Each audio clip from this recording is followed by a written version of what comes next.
Tonight we journey back to a time before Olympus, before Zeus hurled his thunderbolts, before Poseidon commanded the seas. We travel to an age when the cosmos was young and raw, when different gods walked the earth, older gods, mightier in some ways, more primal in others. Tonight, we explore the complete story of the Titans, the elder deities who ruled during humanity's fabled Golden Age, whose rebellion shaped the very structure of the universe itself. These were not the polished gods of marble temples and elaborate rituals. The Titans were something else entirely, beings born from the first stirrings of creation, children of sky and earth, embodiments of fundamental forces that preceded civilization itself. Their story is one of family, betrayal, cosmic warfare, and punishments that would echo through eternity. It begins not with glory, but with violence, not with order, but with chaos barely contained. Before you settle in, take a moment to like this video and subscribe to the channel. Let us know in the comments where you're watching from and what time it is for you right now. Sometimes our stories carry you gently into sleep. Other times, they spark thoughts that linger long after the final words fade. Either way, we're grateful you're here. Now, dim the lights, find your most comfortable position, let the outside world dissolve. We have much ground to cover together, and the tale of the Titans is vast, stretching from the birth of the cosmos to the establishment of the world as the ancient Greeks understood it.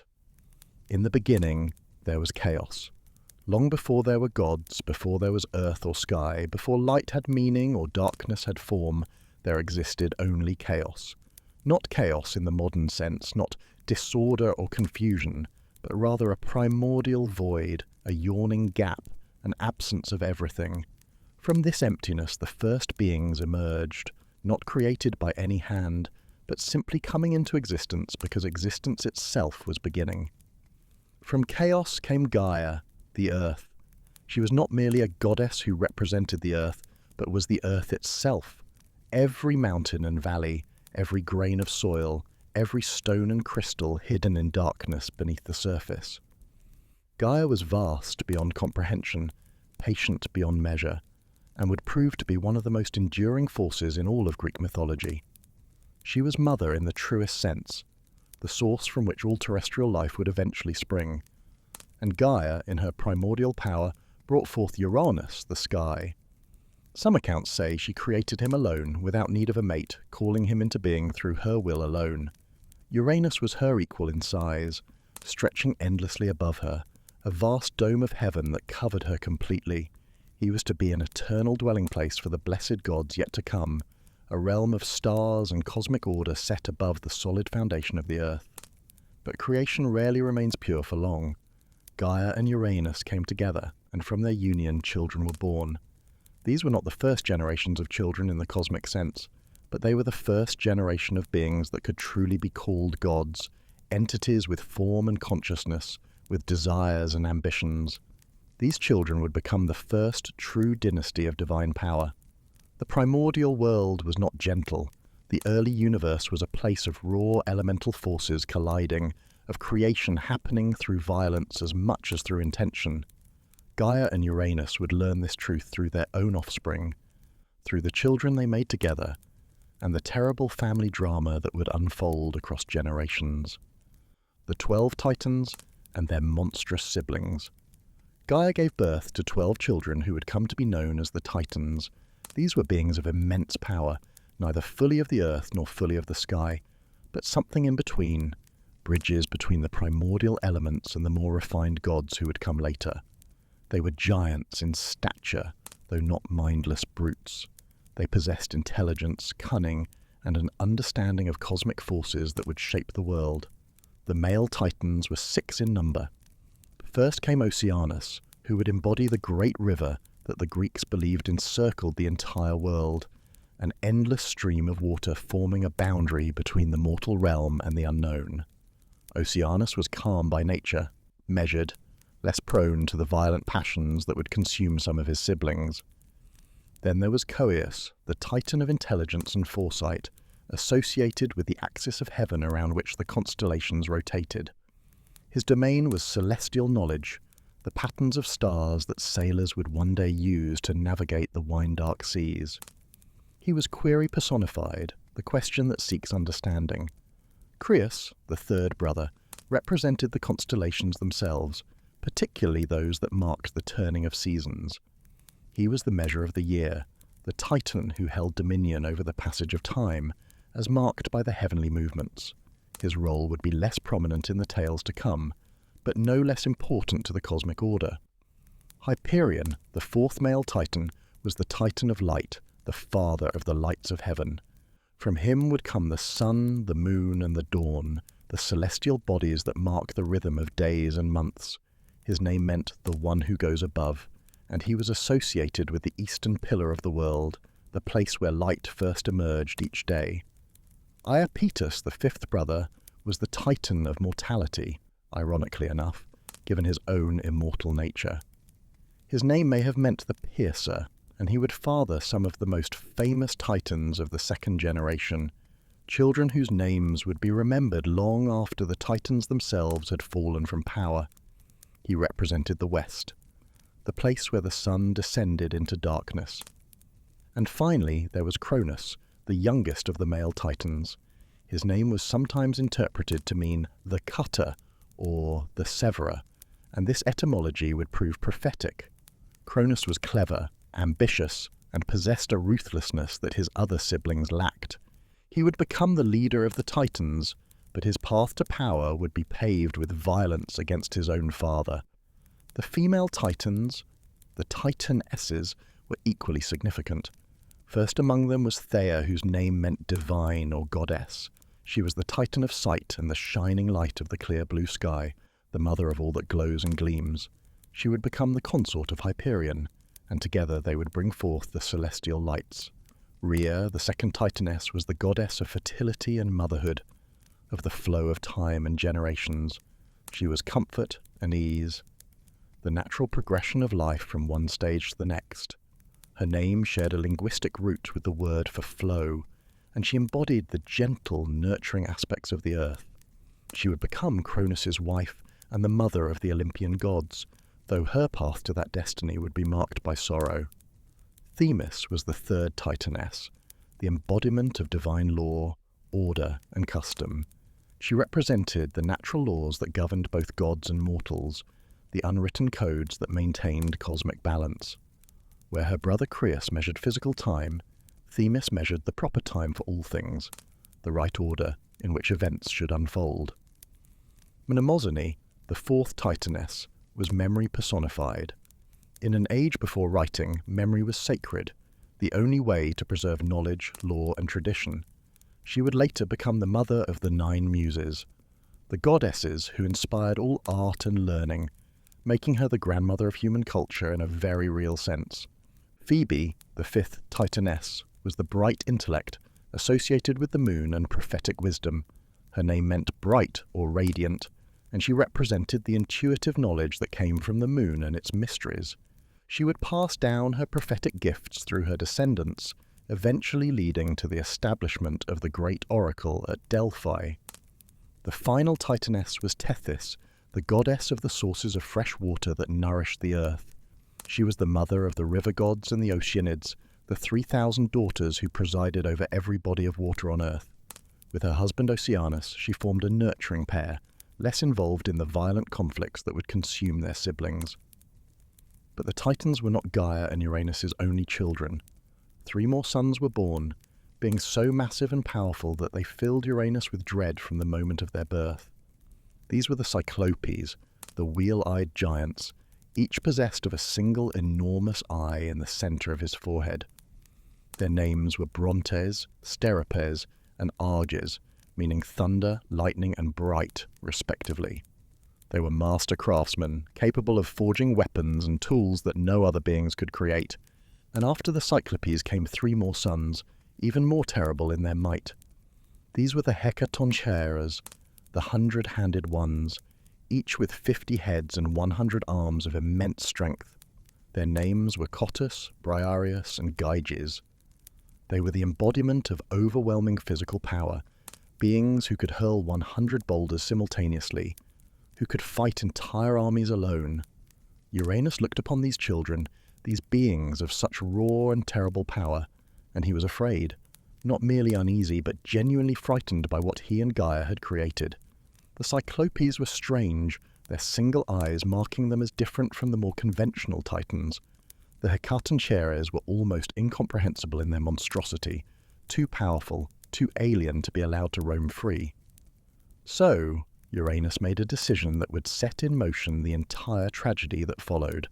As each of these 6 youngest children was born, as they first opened their eyes to the world, Uranus seized them, and instead of welcoming them, instead of accepting them as his own blood, he thrust them down, deep into the body of Gaia herself, into a hidden place in the depths of the earth. This place was Tartarus, a realm of darkness and confinement located far beneath even the deepest roots of mountains. It was as far below the surface of the earth as the earth was below the sky, a prison of shadow and despair where even the light of the sun could never penetrate. There, in that terrible darkness, Uranus imprisoned his 6 youngest sons, sealing them away so that they would never see the light of his realm. Gaia was devastated. These were her children, born of her own body, and now they were trapped within her, causing her constant pain. She could feel them moving in the depths, struggling against their confinement. But she was powerless to free them on her own. Uranus was too strong, his will too absolute. The sky pressed down upon the earth with such weight that nothing could escape from beneath. But Gaia's pain would not remain silent forever, and Uranus's cruelty would not go unpunished. The seeds of rebellion had been planted, and they would grow in the heart of the youngest Titan, the one who had watched his father's tyranny and decided that the age of Uranus must come to an end. The plot against heaven. Years passed, though time had little meaning in those primordial ages. The Titans grew in power and understanding. They walked upon their mother's surface, they looked up at their father's distant stars, and they began to comprehend the nature of the cosmos into which they had been born. Some were content with this existence. Oceanus and Tethys found joy in exploring the waters. Coeus and Phoebe studied the movements of the heavens. But others grew restless. Cronus in particular watched his father with growing resentment. He saw how Uranus treated Gaia, how the sky would descend upon the earth each night with possessive force, how there was no tenderness in their union, only domination. He heard his mother's soft cries of pain from the children still trapped in her depths.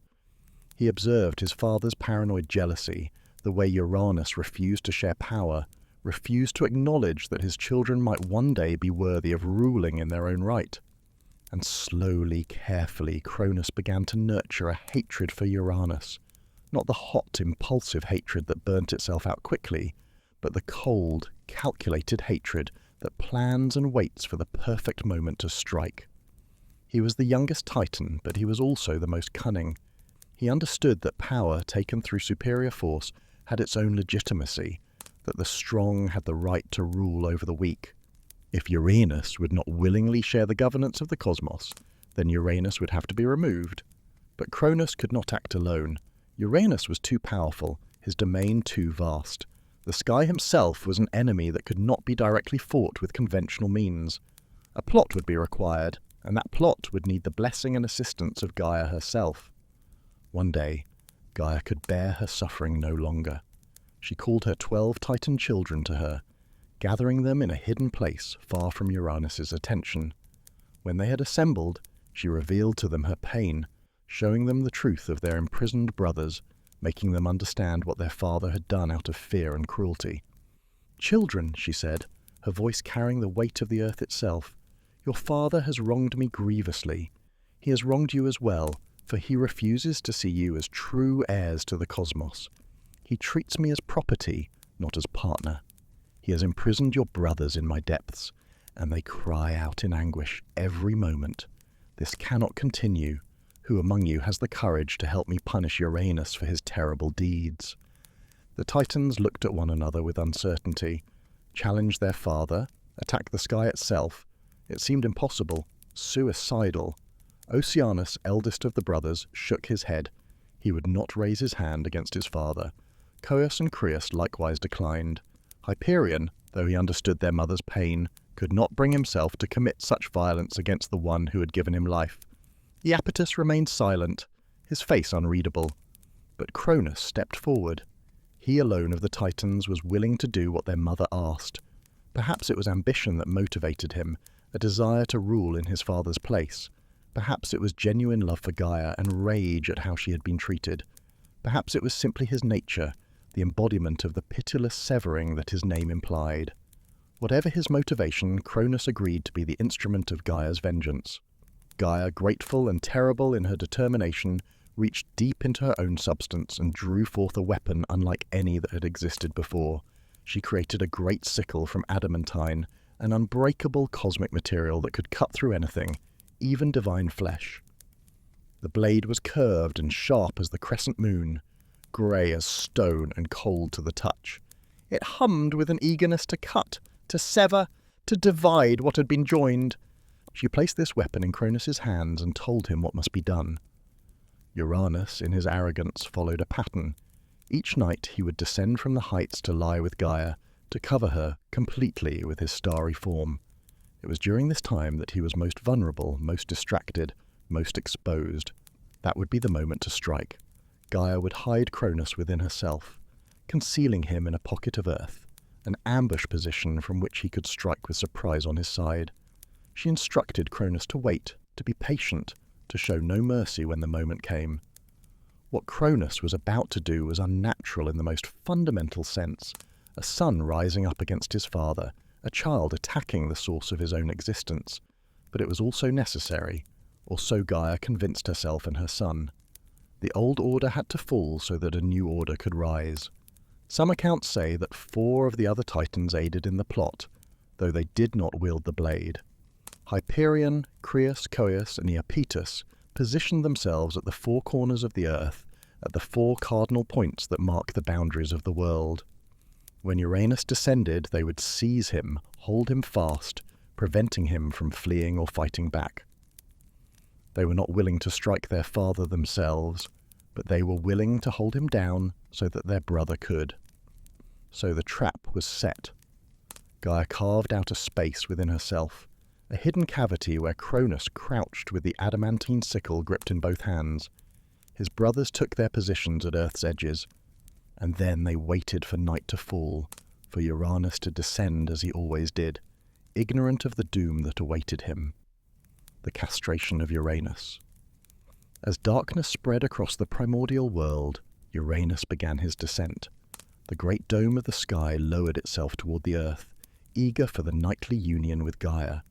Starlight glimmered along the vast curve of his form. He came without caution, without suspicion, secure in his power and authority. He was the sky. What could possibly threaten him? He spread himself across the surface of the earth, his vast body covering Gaia completely. The 4 Titans at the corners of the world reached up and seized hold of their father, gripping him tightly. Uranus, surprised by this sudden restraint, began to struggle, but it was too late. Before he could break free, before he could pull away into the safety of the upper air, Cronus emerged from his hiding place. The youngest Titan did not hesitate.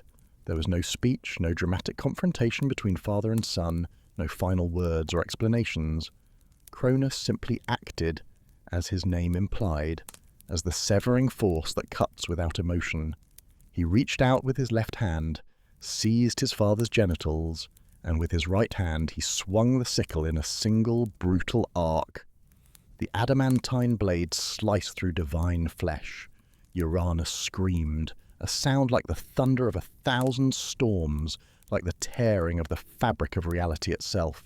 His blood, golden ichor that steamed and glowed, poured from the wound, falling upon Gaia in thick drops and streams. Where the blood touched the earth, it did not simply soak into the soil, it created. From those drops of Uranus's blood, 3 new races of beings were born. First came the Erinyes, the Furies, 3 terrible goddesses whose sole purpose was to punish oathbreakers, murderers of kin, and those who violated the sacred laws of family. Their names would be Alecto, Tisiphone, and Megaera, and they would be relentless in their pursuit of the guilty.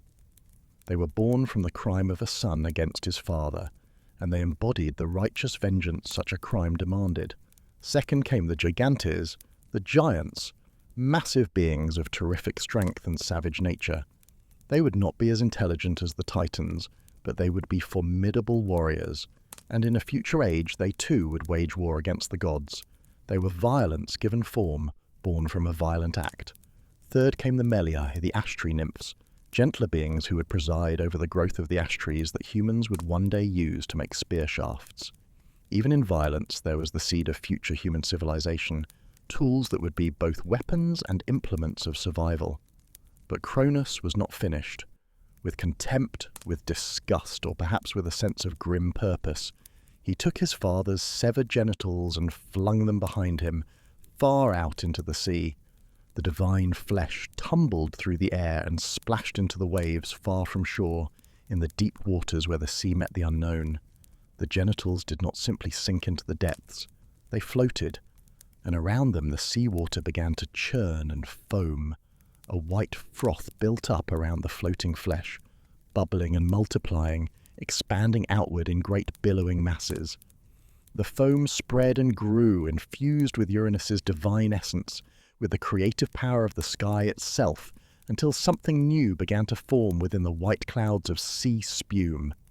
And from this foam, like a pearl formed in an oyster, like a miracle born of violence, emerged the goddess Aphrodite. She rose from the waves fully formed, stunningly beautiful, crowned with flowers that grew spontaneously in her hair, her skin perfect, her eyes bright with an ancient and knowing light.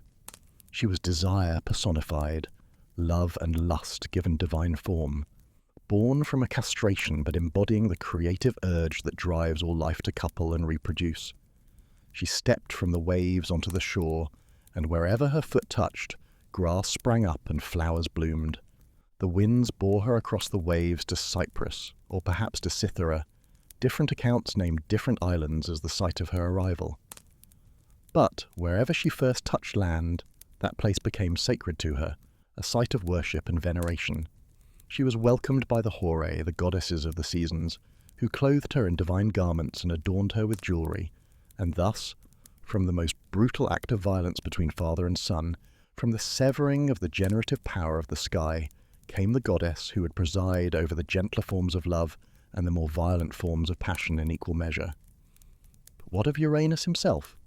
The sky pulled away from the earth in agony, retreating to the heights, wounded in a way that could never truly heal. He was diminished, unmanned in both senses of the word. His active power over the cosmos was broken. He would never again descend to couple with Gaia with the same possessive force. The intimate connection between earth and sky was severed along with his flesh. In his pain and rage, Uranus cursed his children. He called them Titanes, which some say meant strainers, or those who strain against the proper order, though others interpreted it differently. He prophesied that vengeance would come for what they had done, that the natural law they had violated would reassert itself, that children would rise up against these rebellious offspring just as they had risen against him. It was a curse born of a hurt that went deeper than physical pain, a curse that would prove all too prescient in the generations to come. And so, the age of Uranus ended, not with dignity, but with violence and blood and bitter prophecy. The sky withdrew into himself, becoming less an active force and more a passive stage upon which the dramas of other gods would play out. He had been dethroned, castrated, rendered impotent both literally and figuratively. His time as the ruler of the cosmos was over. A new age was beginning, the age of the Titans. And Cronus, the youngest, the one who had dared to do what his brothers would not, stood ready to claim his father's throne and reshape the world according to his will. The golden age of Cronus. With Uranus deposed and retreating to the farthest heights of the cosmos, Cronus established himself as the new king of the gods.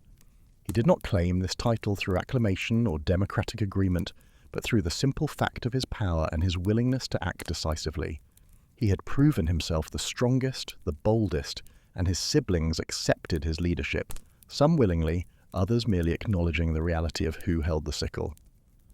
Cronus's first act as king should have been to free the imprisoned Cyclopes and Hecaton shearers, the brothers for whose suffering the whole rebellion had ostensibly been undertaken. Gaia waited expectantly for her youngest sons to be released from their prison in Tartarus, to finally see the light and walk upon her surface. But Cronus did not free them. Instead, he re-imprisoned them, sealing them once more in the darkness below. Some sources say he even set the she-dragon Campe as their guard, ensuring they could never escape. Why? The reasons were complex, twisted by his own nature. Perhaps he feared them as Uranus had feared them, seeing their power as a threat to his own rule. Perhaps he understood that beings of such might needed to be controlled, and the only reliable form of control was imprisonment. Or perhaps it was simpler than that. Perhaps Cronus was simply revealing his true nature, not as a liberator, but as a new tyrant, wearing a different crown. Gaia was outraged by this betrayal, but what could she do? Uranus was diminished, unable to help. Cronus held power now, and he had proven willing to use violence to get and keep it. She would remember this betrayal, though, she would not forget. And when the time came, she would help engineer Cronus's downfall, just as she had engineered Uranus's. But that time was not yet. For now, Cronus ruled, and his rule brought prosperity to the cosmos in ways that Uranus's reign never had. With Uranus no longer pressing down upon Gaia with such oppressive force, she was free to be more generous with her bounty. Crops grew without need for cultivation. The earth produced food spontaneously, and in such abundance that no one ever hungered. Cronus married his sister Rhea, the titaness of motherhood and flow. Together they presided over what would be remembered as the Golden Age, a time of innocence and virtue. During this era, humans lived in harmony with nature and with one another. There was no war, no greed, no malice. People did not steal because there was no scarcity. They did not murder because they had no rage or jealousy. They did not lie because they had no reason to deceive. Death, when it came to the humans of the Golden Age, was like gentle sleep. They simply lay down when their time came, closed their eyes, and did not wake again. There was no disease, no painful decline, no fear of the end. They lived long lives, hundreds of years, and when those lives concluded, they passed peacefully. The Titans themselves walked among mortals during this time. They were not distant, aloof deities demanding worship and sacrifice, but present forces who shared the world with the creatures that populated it. Hyperion and Theia had given birth to Helios, Selene, and Eos, the sun, moon, and dawn, respectively. These celestial deities brought order to the passage of time, their daily and monthly cycles providing a rhythm to existence. Coeus and Phoebe had their daughters Leto and Asteria, both of whom carried their mother's prophetic gifts. Oceanus and Tethys populated the world with fresh water, giving birth to 3,000 Oceanids, nymph daughters who presided over every river, stream, and spring, and an equal number of Potamoi, river gods who embodied the world's flowing waters. And Iapetus, the Titan of mortality, fathered 4 sons with the Oceanid Clymene, or, in some accounts, with Asia. These 4 would become some of the most significant figures in all of Greek mythology, though the youngest, Prometheus, was still growing, still learning, still waiting for the moment when he would make choices that would reshape the relationship between gods and mortals forever. The first son of Iapetus was Atlas, strong and commanding, who would one day be given a burden unlike any other. The second was Menoetius, violent and reckless, who embodied rash action and would pay a terrible price for his impetuousness. The third was Epimetheus, whose name meant afterthought, the one who acted first and considered consequences later, if at all. And the fourth, youngest and cleverest, was Prometheus, forethought, who always thought 3 steps ahead, who considered consequences before taking action, who had become both humanity's greatest benefactor and one of Zeus's most troublesome subjects. But these developments were still in the future. For now, the Golden Age continued, and it seemed as though it might last forever. The Titans ruled in relative harmony with one another. There was no central government in the sense we would understand it, no bureaucracy or formal hierarchy beyond the acknowledged kingship of Cronus. Each Titan presided over their own domain, and these domains rarely came into conflict. Themis established the principles of natural law, the unwritten codes that even gods recognized as binding. Mnemosyne preserved the memories of these early ages, holding within herself the knowledge of how the cosmos had been born, how the Titans had come to power. These memories would later be passed to her daughters, the Muses, who would inspire poets to sing of these ancient times. It truly was a golden age in every sense. The very air seemed brighter, cleaner, the water tasted sweeter, the food that grew from the earth was more nourishing. Even the animals seemed to live in a state of peace, with predators and prey coexisting without the constant struggle for survival that would characterize later ages. But beneath this surface tranquility, cracks were beginning to form. Cronus had learned something from his overthrow of Uranus, a lesson about the nature of power and its preservation. He had learned that children could be dangerous, that the next generation always carried within it the seeds of revolution. His father had tried to prevent this by imprisoning some of his children. That had failed. There had to be a better way to ensure that power, once gained, was never lost. Gaia and the diminished Uranus, in a moment of cooperation between the wronged mother and the wounded father, came to Cronus with a prophecy. They told him what they had told his father before him, what every tyrant dreads to hear, that he would be overthrown by his own son, that the pattern of succession through violence would continue, that the fate he had inflicted on Uranus would be inflicted on him in turn. Cronus listened to this prophecy with growing dread. He had taken his father's throne through violence and cunning. He had no illusions about the loyalty that fear and power commanded. If his prophecy was true, then one of his children would do to him that he had done to Uranus. The thought terrified him, and terror in a tyrant is a dangerous thing. His wife Rhea was already pregnant with their first child. Cronus looked at her swelling belly and made a decision that would define his reign and doom it in the same moment. He would not imprison his children as Uranus had. No, he would do something more direct, more final. He would ensure that his children never had the chance to grow into threats. When Rhea gave birth to their first daughter, a girl the couple named Hestia, Cronus took the infant from her arms. Rhea thought he meant to hold his child, to cradle his firstborn daughter, to feel the weight of this new life he had helped create. Instead, Cronus opened his mouth and swallowed the baby whole. Hestia did not die. As a goddess, she could not die in any conventional sense, but she was trapped in the darkness of her father's stomach, suspended in a state between life and full existence, aware but helpless, imprisoned in the most intimate way possible. And there she would remain, for Cronus was careful never to regurgitate, never to disgorge what he had swallowed. Rhea was horrified, devastated beyond words. She pleaded with her husband, begged him to reconsider, to show mercy to their child. But Cronus was unmoved. The prophecy had taken hold of his mind like a sickness. He could not risk it. He would not risk it. Every child would be swallowed. It was the only way to be sure. When the second child was born, a daughter named Demeter, Cronus swallowed her as well. Rhea wept, but she was powerless to stop him. He was king of the Titans. Who could stand against him? Who would dare? A third child came. Another daughter, Hera, and she too was swallowed. Then a fourth child, a son this time. Hades and Cronus gulped him down as he had the others. A fifth child, Poseidon, met the same fate. Each time Rhea's grief grew deeper, more bitter, more poisoned with rage at the husband who was stealing her children from her. Cronus felt no remorse. In his mind, he was being practical, even merciful. He was not killing his children. He was merely ensuring they could never fulfill the prophecy, never rise up against him. They were alive inside him, sustained by his divine essence. Was that not better than execution? Was that not a kindness of a sort? But Rhea could not see it as kindness. She saw only a monster who feared his own offspring so much that he devoured them. And when she became pregnant a sixth time, she knew she could not bear to lose another child. This one, she vowed, would survive. This one would grow to adulthood. And if the prophecy was true, if one of Cronus's children was destined to overthrow him, then this child would be the instrument of her revenge. She went to her mother Gaia and to the wounded Uranus, seeking their counsel, and they, remembering their own grievances against Cronus, were more than willing to help.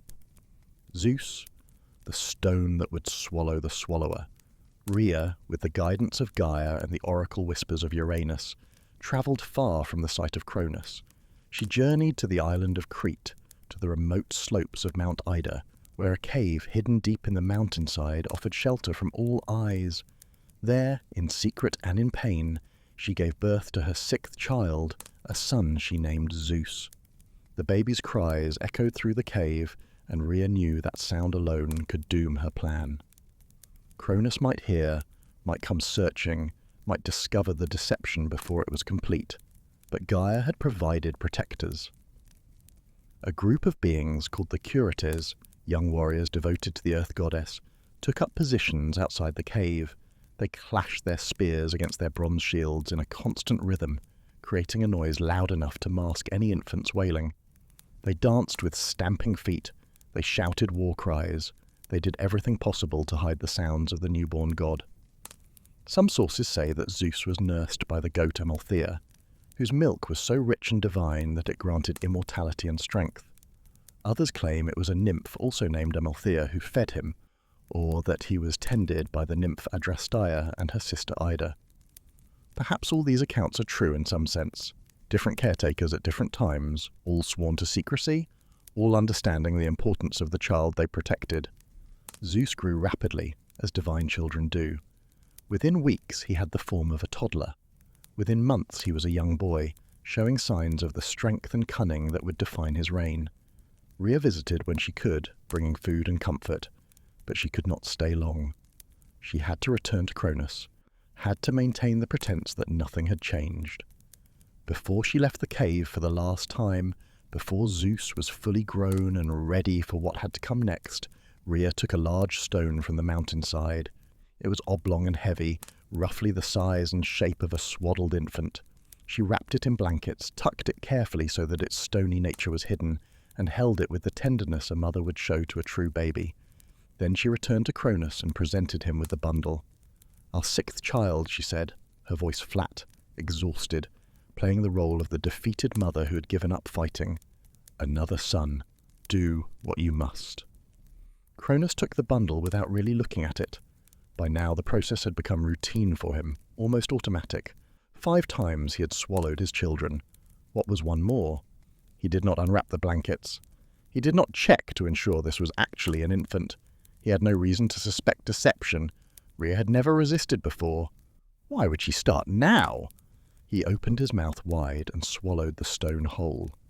It was heavier than his other children had been, harder, but these details did not register with Cronus. The stone, which would later be called the Omphalos, settled in his stomach alongside his 5 divine children, and he was satisfied, secure once more in the belief that the prophecy could not be fulfilled. The stone that was swallowed would later become one of the most sacred objects in all of Greece.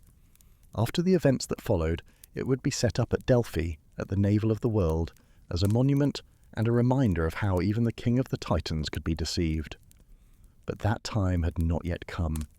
Zeus remained hidden on Crete, growing into his power, learning his nature, preparing himself for the confrontation that prophecy had declared inevitable. Years passed, or perhaps not years in the way we understand them, but periods of development, stages of readiness. The boy became a young man, and the young man began to understand what he was and what he had to do. Gaia came to him eventually and told him everything. She explained how Cronus had overthrown Uranus, how he had then betrayed his own word and re-imprisoned the Cyclopes and Hecaton sharers, how he had swallowed Zeus's siblings out of paranoid fear. She told him about the prophecy, about the role that Zeus was destined to play. Zeus listened, and as he listened, his mind worked. He was his father's son in cunning, if not in tyranny. He understood that raw power alone would not be enough to overthrow Cronus. The Titan King was experienced, ruthless, and commanded the loyalty of most of his siblings. Zeus would need allies, weapons, and most importantly, he would need his swallowed siblings freed to fight at his side. A plan began to form. Zeus needed to get close to his father, close enough to administer a specific kind of poison, not one that would kill, but one that would force Cronus to vomit up everything he had swallowed. There was an Oceanid named Metis, daughter of Oceanus and Tethys, whose name meant cunning intelligence. She was known for her knowledge of herbs and potions, for her ability to solve problems through cleverness rather than force. Zeus sought out Metis and explained his situation. She was sympathetic to his cause, perhaps because her own nature inclined her toward the clever and the new rather than the established and the old. She prepared a potion, a mixture that she said would do exactly what Zeus required. It would cause violent nausea in anyone who drank it, even a titan, even an immortal god. The victim would vomit uncontrollably until their stomach was completely empty. But how to get Cronus to drink it? Zeus could not simply walk up to the Titan king and offer him a cup of poison. He needed a disguise, a role that would allow him access. And so he took on the guise of a cupbearer, a servant whose duty it was to provide drink to the king during feasts and gatherings. In this disguise, Zeus approached his father's court.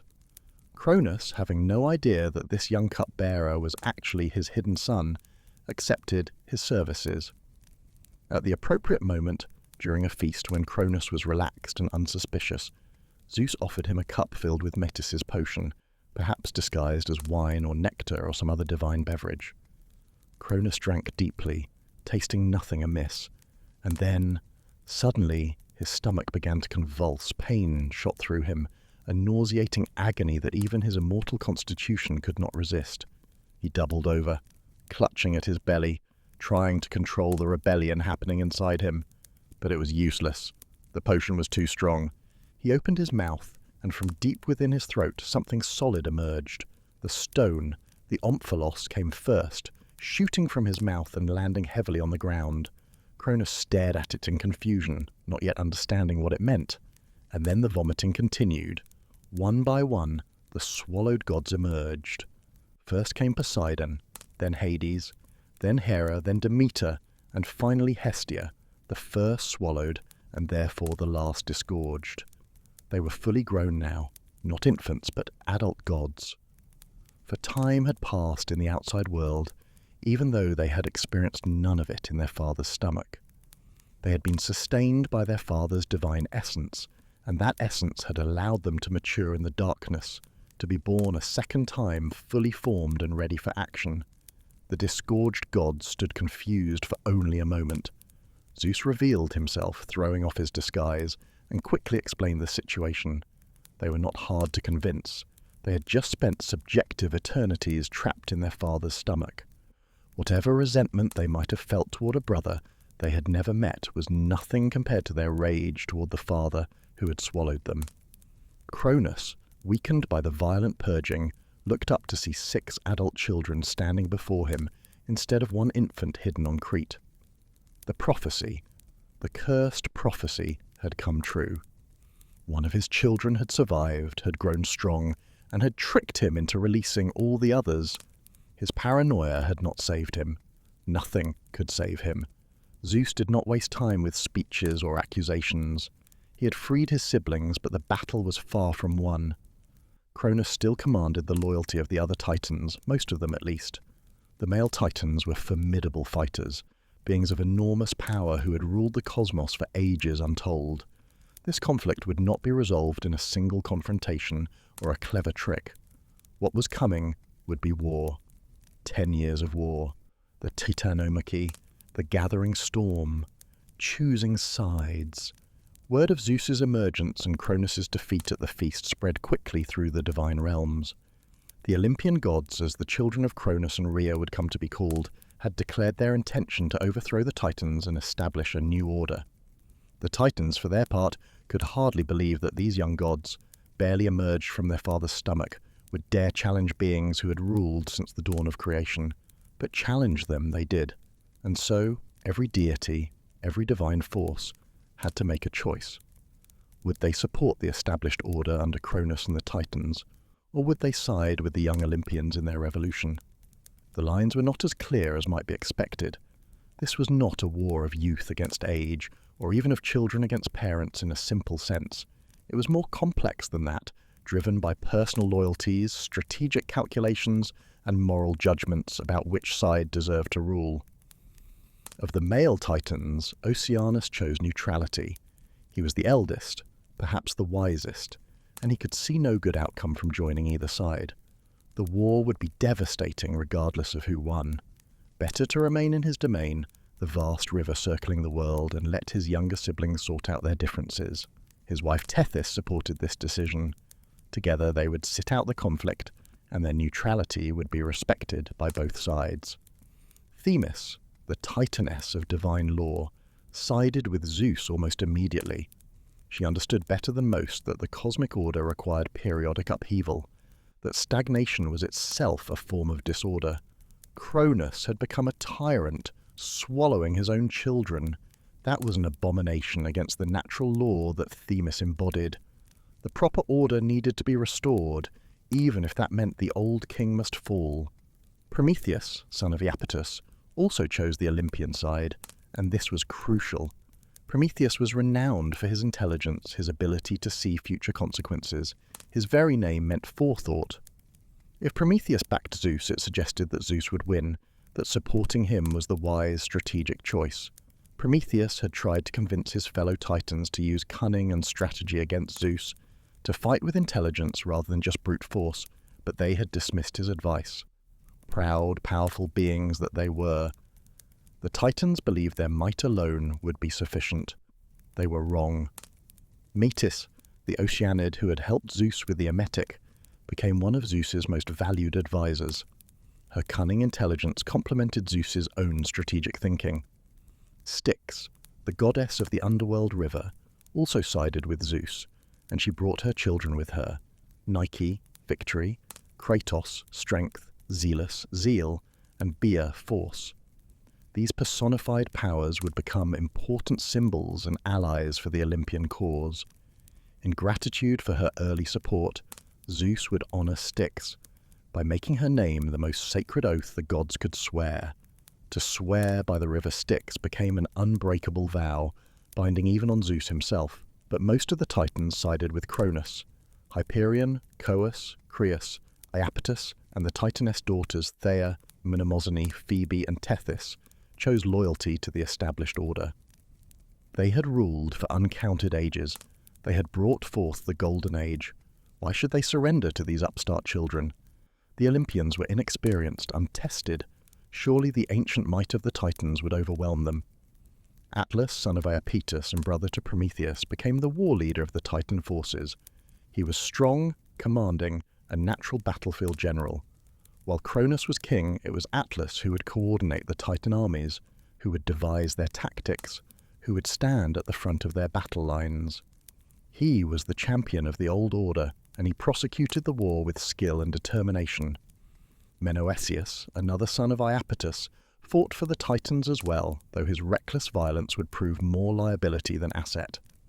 Epimetheus, the after-thinking brother, joined the Titan side too, though with less enthusiasm, perhaps sensing that his brother Prometheus's choice of sides had been the wiser one, but too proud to admit it. The Olympians knew that even with the support of some Titans and other deities, they were outnumbered and outmatched in raw power. The Titans had millennia of experience. They were the embodiment of fundamental cosmic forces. How could 6 young gods barely emerged into the world hope to stand against them? Zeus knew he needed help, powerful help that the Titans did not have, and he knew where to find it.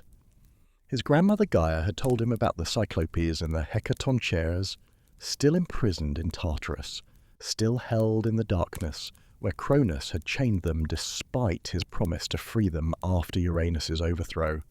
Here were beings of immense power who had every reason to hate Cronus, who would be natural allies if only they could be freed. The journey to Tartarus was perilous. The prison of the Titans was guarded by the she-dragon Campe, a monster of terrible aspect with the upper body of a woman, the lower body of a serpent, and additional monstrous features that varied in the telling. Some said she had 50 heads, others that she had poisonous breath, still others that her lower body was wrapped with the heads of various beasts that snapped and bit at anyone who approached. Zeus, Hades, and Poseidon descended into the depths together. The way down was dark and treacherous, the air thick and hard to breathe, the pressure of the earth above pressing down with suffocating weight. But they persevered, driven by necessity and by the rightness of their cause. When they reached Camp's lair, the battle that followed was fierce. Some accounts say Zeus killed her with his thunderbolts, though he had not yet received those weapons. Others say he bound her or tricked her. However it was accomplished, Campe was defeated, and the way to the imprisoned Cyclopes and Hecatoncheires was opened. The 6 imprisoned giants had been in darkness for so long that they had nearly forgotten what light looked like. Zeus smashed their chains with divine strength and called to them, explaining who he was and why he had come. "Great craftsman," he said to the Cyclopes, "and you mighty Hecatoncheires, I am Zeus, son of Cronus, but no friend to that tyrant. My father imprisoned you here, though you had done him no wrong, bound you in darkness, though you deserved freedom. I offer you that freedom now and more. Join me in my war against the Titans. Help me overthrow the old order and establish a new one, and I swear to you by the river Styx that you will never be imprisoned again. You will have honored places in the new cosmos. You will be respected and valued for your gifts." The Cyclopes and Hecatoncheires looked at one another, at Zeus, at the shattered chains that had held them for so long. They had no reason to trust any of Uranus's descendants. They had been betrayed before, but they could see the sincerity in Zeus's eyes, and they understood that their enemy's enemy was their friend. More than that, they wanted revenge. They wanted to show Cronus and the Titans, who had dismissed them, what terrible powers they had scorned. The Cyclopes, grateful and eager to prove their worth, went immediately to work. They were the greatest craftsmen in creation, able to forge items of divine power that no one else could match. For Zeus, they forged the thunderbolts, weapons of lightning and thunder that could strike with the force of storms, that never missed their target, that returned to Zeus's hand after each throw. These would become Zeus's signature weapons, the symbols of his power, feared by all who would later oppose him. For Poseidon, they crafted the trident, a 3-pronged spear that could command the seas, that could raise or calm waves, that could shatter mountains and trigger earthquakes with a single strike against stone. It gave Poseidon power over the oceanic realms and the deep places of the earth. For Hades, they forged the Helm of Darkness, also called the Cap of Invisibility. Whoever wore this helmet became completely invisible and undetectable, able to move unseen even by other gods. It was a weapon of stealth, perfect for Hades' temperament, allowing him to strike from shadow or simply to observe without being observed in turn. These 3 divine weapons, forged by the Cyclopes from materials that existed nowhere else in creation, tipped the balance of power. The Olympians now had armaments that could counter the ancient might of the Titans. They had hope. The Hecatoncheires, for their part, required no weapons. They were weapons, each one a living storm of violence, capable of hurling 100 boulders simultaneously, capable of fighting entire armies alone. Cottus, Briareus, and Gyges joined the Olympian cause with enthusiasm, eager to repay Cronus for his betrayal. The pieces were in place. The Olympians had allies, weapons, and righteous cause. The Titans had experience, power, and confidence. The stage was set. Mount Olympus, the highest peak in Greece, would become the fortress of the Olympians. Mount Othrys, the Titan stronghold, would be their opposing base. Between these 2 mountains, across the plains of Thessaly and through the valleys and hills of the world, the war would be fought. The Titanomachy, the War of the Titans, was about to begin. And for 10 years the cosmos would shake with the violence of divine combat, with brothers fighting brothers, with the old order battling the new, with the very future of the universe hanging in the balance. The Titanomachy, 10 years of divine war. The war began not with a single battle, but with a series of skirmishes, probing attacks, each side testing the strength and strategy of the other. The Olympians, from their base on Mount Olympus, would send raiding parties to attack Titan outposts. The Titans from Mount Othrys would retaliate with overwhelming force, trying to crush the rebellion before it could gain momentum. Neither side could claim clear victories in these early engagements. The Olympians had youth and innovation and powerful new weapons, but the Titans had experience and raw power. Hyperion, the Titan of light, could blind his enemies with radiance. Coeus could confuse the movements of the stars, making navigation impossible. Crius could extend the duration of battle by manipulating the perception of time. Iapetus, the Titan of mortality, brought a chilling touch to combat, weakening even divine flesh. Zeus wielded his thunderbolts with devastating effect, calling down lightning from the clear sky, striking with the precision of a predator and the power of a natural disaster. Each bolt exploded with thunder that shook mountains. The Titans learned to fear the sound of storm clouds gathering, for it meant Zeus was coming. Poseidon, with his trident, would strike the ground and cause earthquakes that split the battlefield, creating chasms that swallowed Titan warriors or raising walls of stone to provide cover for Olympian troops. He could summon massive waves of water from underground springs or from distant seas, flooding valleys and washing away entire formations. Hades, wearing the Helm of Darkness, became a terror to the Titans. He would appear as if from nowhere, striking from behind or from the side, his sword cutting through armor and flesh before vanishing again into invisibility. The Titans never knew where he would strike next, and this uncertainty was its own weapon, causing paranoia and fear among their ranks. But the Olympians had their struggles too. Zeus's sisters, while powerful, had abilities more suited to different sorts of conflicts. Hestia was the goddess of the hearth, of domestic harmony and fire. Her powers were defensive, protective, not aggressive. She could shield, she could provide sanctuary, but she was not a warrior goddess. Similarly, Demeter, goddess of the harvest and grain, could starve enemies by withholding crops, but in direct combat she was less effective. Hera, who had become the queen of the gods, had powers over marriage and family, which gave her authority but not battlefield dominance. The Titans, meanwhile, had their own champions. Atlas led the armies with tactical brilliance, choosing battlegrounds that favoured Titan strengths, refusing to be drawn into situations where the Olympians' weapons would be most effective. Menœtius fought with reckless abandon, a berserker whose violence was terrifying but unpredictable, as likely to cause collateral damage to his allies as to harm his enemies. For years the war raged back and forth with neither side gaining a decisive advantage.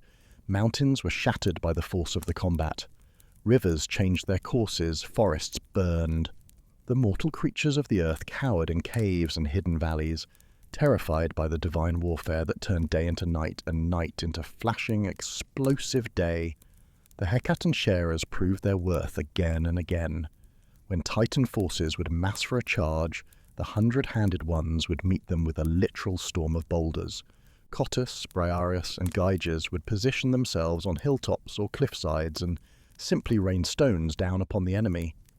Each giant could hurl 100 projectiles at once, 300 boulders through the air simultaneously, moving too fast to dodge, falling with enough force to crater the ground and crush anything in their path. The Titans learned to avoid direct assaults when the Hecatan shares were present, but in skirmishes and smaller battles, where the giants could not be everywhere at once, the Titans still held their own. The celestial phenomena grew chaotic as the war progressed. Helios, the sun, was caught between his duty to maintain his daily cycle and the conflict between his Titan heritage and the changing cosmic order. Sometimes his chariot would deviate from its normal path, bringing day to places that should have been in night, or withholding light from regions that desperately needed it. Selene's moon became erratic as well, full when it should have been new, waning when it should have been waxing. And through it all, Prometheus watched from the sidelines, having chosen not to fight directly but to advise, to plan, to think 3 steps ahead of every move and counter-move. He had warned the Titans that they needed to use intelligence, cunning, strategy. Brute force alone would not be enough against enemies who wielded the thunderbolt and could call upon the Hecaton shares. But the Titans were proud, and pride made them deaf to good advice. The turning point of the war came in the 10th year. Both sides were exhausted, worn down by endless combat, frustrated by their inability to achieve decisive victory. Something had to break the stalemate. Someone had to take a risk that would change everything. Zeus called a council of the Olympians and their allies. They gathered on the peak of Mount Olympus, in the halls that would later become the formal palaces of the gods, but were then little more than divine encampments. Zeus stood before them and spoke with the authority of a born leader. "We have fought well," he said, "but we have not won. The Titans are too strong, too experienced. If we continue as we have been, this war will last another 10 years, or 100, or 1,000. We need to end this decisively. We need to bring all our forces to bear in a single final battle. We need to risk everything on one throw of the dice." Some of the gods were uncertain. What if they lost? What if the Titans crushed them in this final battle? But others understood that Zeus was right. A war of attrition favoured no one. Better to gamble on a decisive victory than to bleed slowly to death over centuries of inconclusive conflict. The plan was made. The Olympians would marshal all their allies, all their forces, every advantage they had gained over 10 years of warfare. They would march on Mount Othrys itself, on the Titan stronghold, and they would break the Titan's power once and for all or die trying. Messengers were sent out. Every god and goddess, every nymph and spirit and lesser deity who had sided with the Olympians was called to arms. The Cyclopes worked overtime, forging armour and weapons. The Hecatoncheires prepared themselves for the largest battle they would ever fight. Zeus practiced with his thunderbolts, Poseidon with his trident, Hades with his sword and helm, and on Mount Othrys the Titans prepared as well. They knew the final confrontation was coming. They could feel it in the shifting of the earth, in the changed quality of the air. Atlas organized the Titan armies for a defensive battle. If the Olympians wanted to break themselves against Titan shields, so be it. The old gods would hold their ground and crush this rebellion. The day of the final battle dawned with an eerie stillness. No bird sang, no wind blew. The earth itself seemed to hold its breath, waiting, and then, from Mount Olympus, the Olympian host descended. Zeus led the way, lightning crackling around him like living things. Behind him came his brothers and sisters. Behind them, the Cyclopes and Hecatoncheires. Behind them, a vast army of lesser deities, spirits and allies. They marched across the plain toward Mount Othrys, and the sound of their approach was like distant thunder growing closer. The Titans met them on the slopes of their mountain, Atlas at the forefront, Hyperion shining with blinding light, Coeus manipulating the heavens, Creus bending time, Iapetus radiating the chill of mortality, Menuetius screaming his rage, and Cronus himself wielding the adamantine sickle that had overthrown Uranus, ready to use it against his own children. The armies collided with a crash that shook the pillars of the world. The sound was beyond description, beyond anything that had ever been heard before or would ever be heard again. The sea roared in sympathy, waves cresting hundreds of feet high and crashing against distant shores. The earth cracked and groaned, continents shifting, islands emerging and sinking. The sky itself seemed to tremble, and in Tartarus, far below, the imprisoned Titans from previous conflicts felt the tremors and wondered if the world above was ending. Zeus hurled thunderbolt after thunderbolt, each one exploding with the force of a volcanic eruption, each one targeted with divine precision. Hyperion tried to blind him with light, but the lightning was brighter, and Zeus struck the Titan of light directly, burning him with his own element. Hyperion fell, not dead but wounded, diminished, pulled from the battlefield by his allies.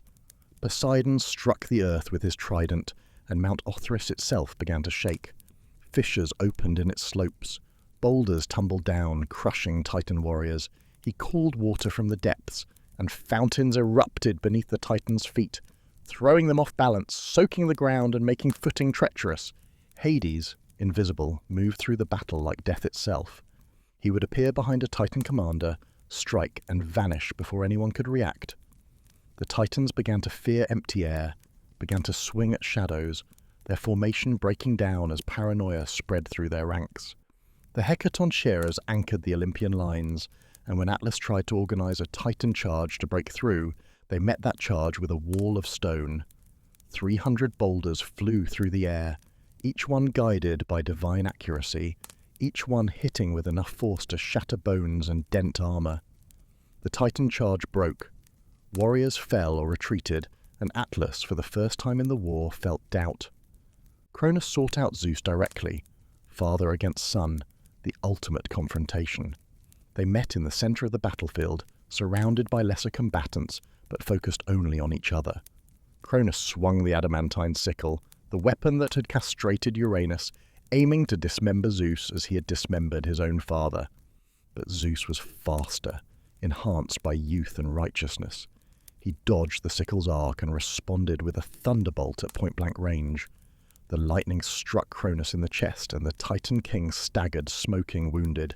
Zeus pressed his advantage, raining down bolt after bolt, each one pushing Cronus back, each one weakening him further. The other Titans saw their king falling and tried to reach him, tried to reinforce him, but the Olympians cut them off. Poseidon duelled with Iapetus. Hades fought Creus. The goddesses held the flanks, preventing the Titans from surrounding Zeus. Menuetius, seeing Cronus in danger, charged Zeus with reckless fury, wielding a massive club. He swung with all his strength, intending to crush Zeus's skull in a single blow, but Zeus saw him coming, raised his hand, and hurled the most powerful thunderbolt he had yet summoned. The bolt caught Menuetius in mid-charge, pierced him through, and struck him with such force that his body was hurled from the battlefield entirely. He tumbled through the air, still crackling with lightning, and fell into Erebus, the darkness at the edge of the world. He survived, but was broken, never to be a threat again. Atlas, seeing the battle turning against the Titans, made a desperate move. He abandoned the battlefield and ran toward Mount Olympus itself, intending to destroy the Olympian base, to tear down the mountain and everything on it. If he could not win the battle, he would at least deprive the Olympians of their stronghold. But Zeus saw this move and understood the danger. He left Cronus wounded on the field and pursued Atlas. The race across the battlefield was spectacular, Zeus flying with divine speed, Atlas running with ground-shaking strides. They reached Olympus almost together, and there, at the base of the sacred mountain, they fought. The duel between Zeus and Atlas was not primarily a contest of weapons, but of raw power.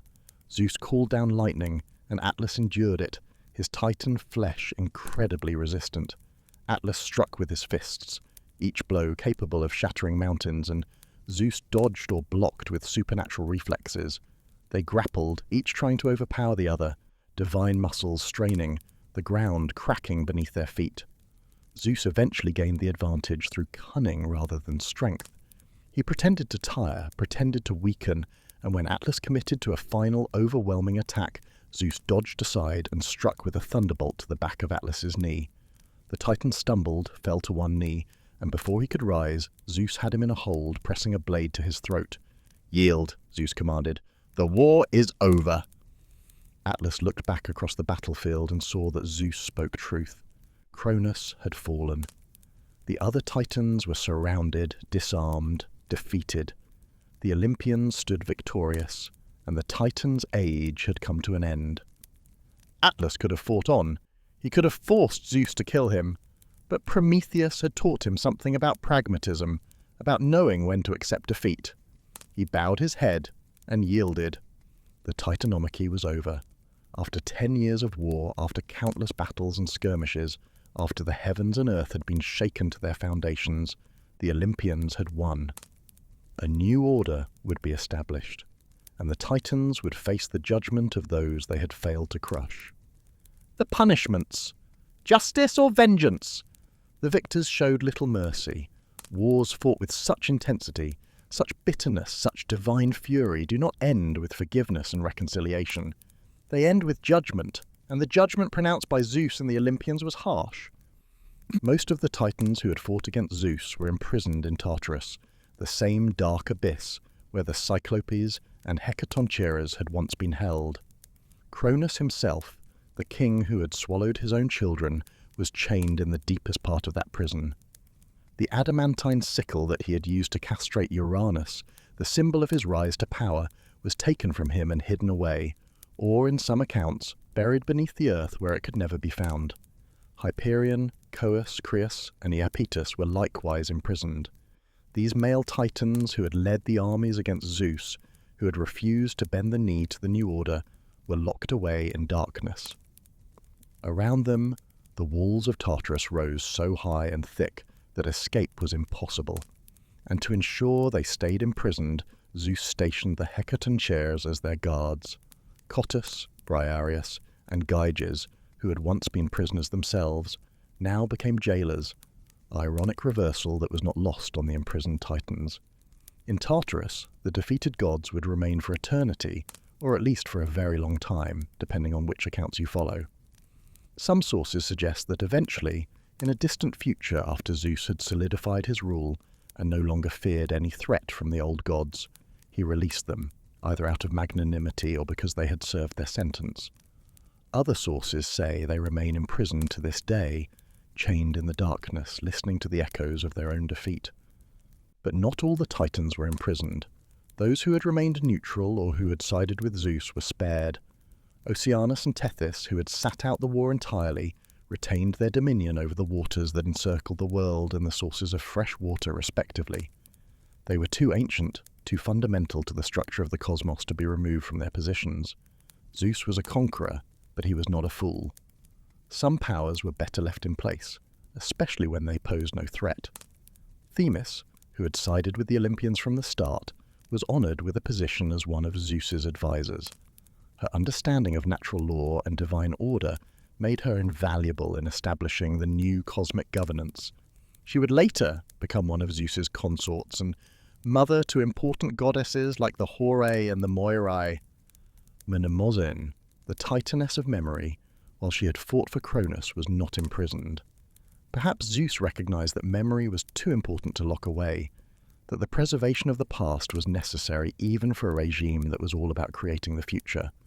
Mnemosyne would later lie with Zeus, and from their union would come the 9 Muses, the goddesses who would inspire all human art and learning, making memory a gift to mortals rather than a liability to gods. Prometheus was not only spared, but initially honoured. He had sided with Zeus, had given good counsel during the war. Zeus respected intelligence, recognized its value, and Prometheus was the cleverest of all the Titans. For a time, the Titan of forethought enjoyed a position of respect and influence in the new Olympian order. But this would not last. Prometheus's love for humanity would bring him into conflict with Zeus, and that conflict would result in a punishment that rivaled anything inflicted on the war-defeated Titans. But of all the punishments handed down after the Titanomachy, none was more famous or more symbolically powerful than the fate of Atlas.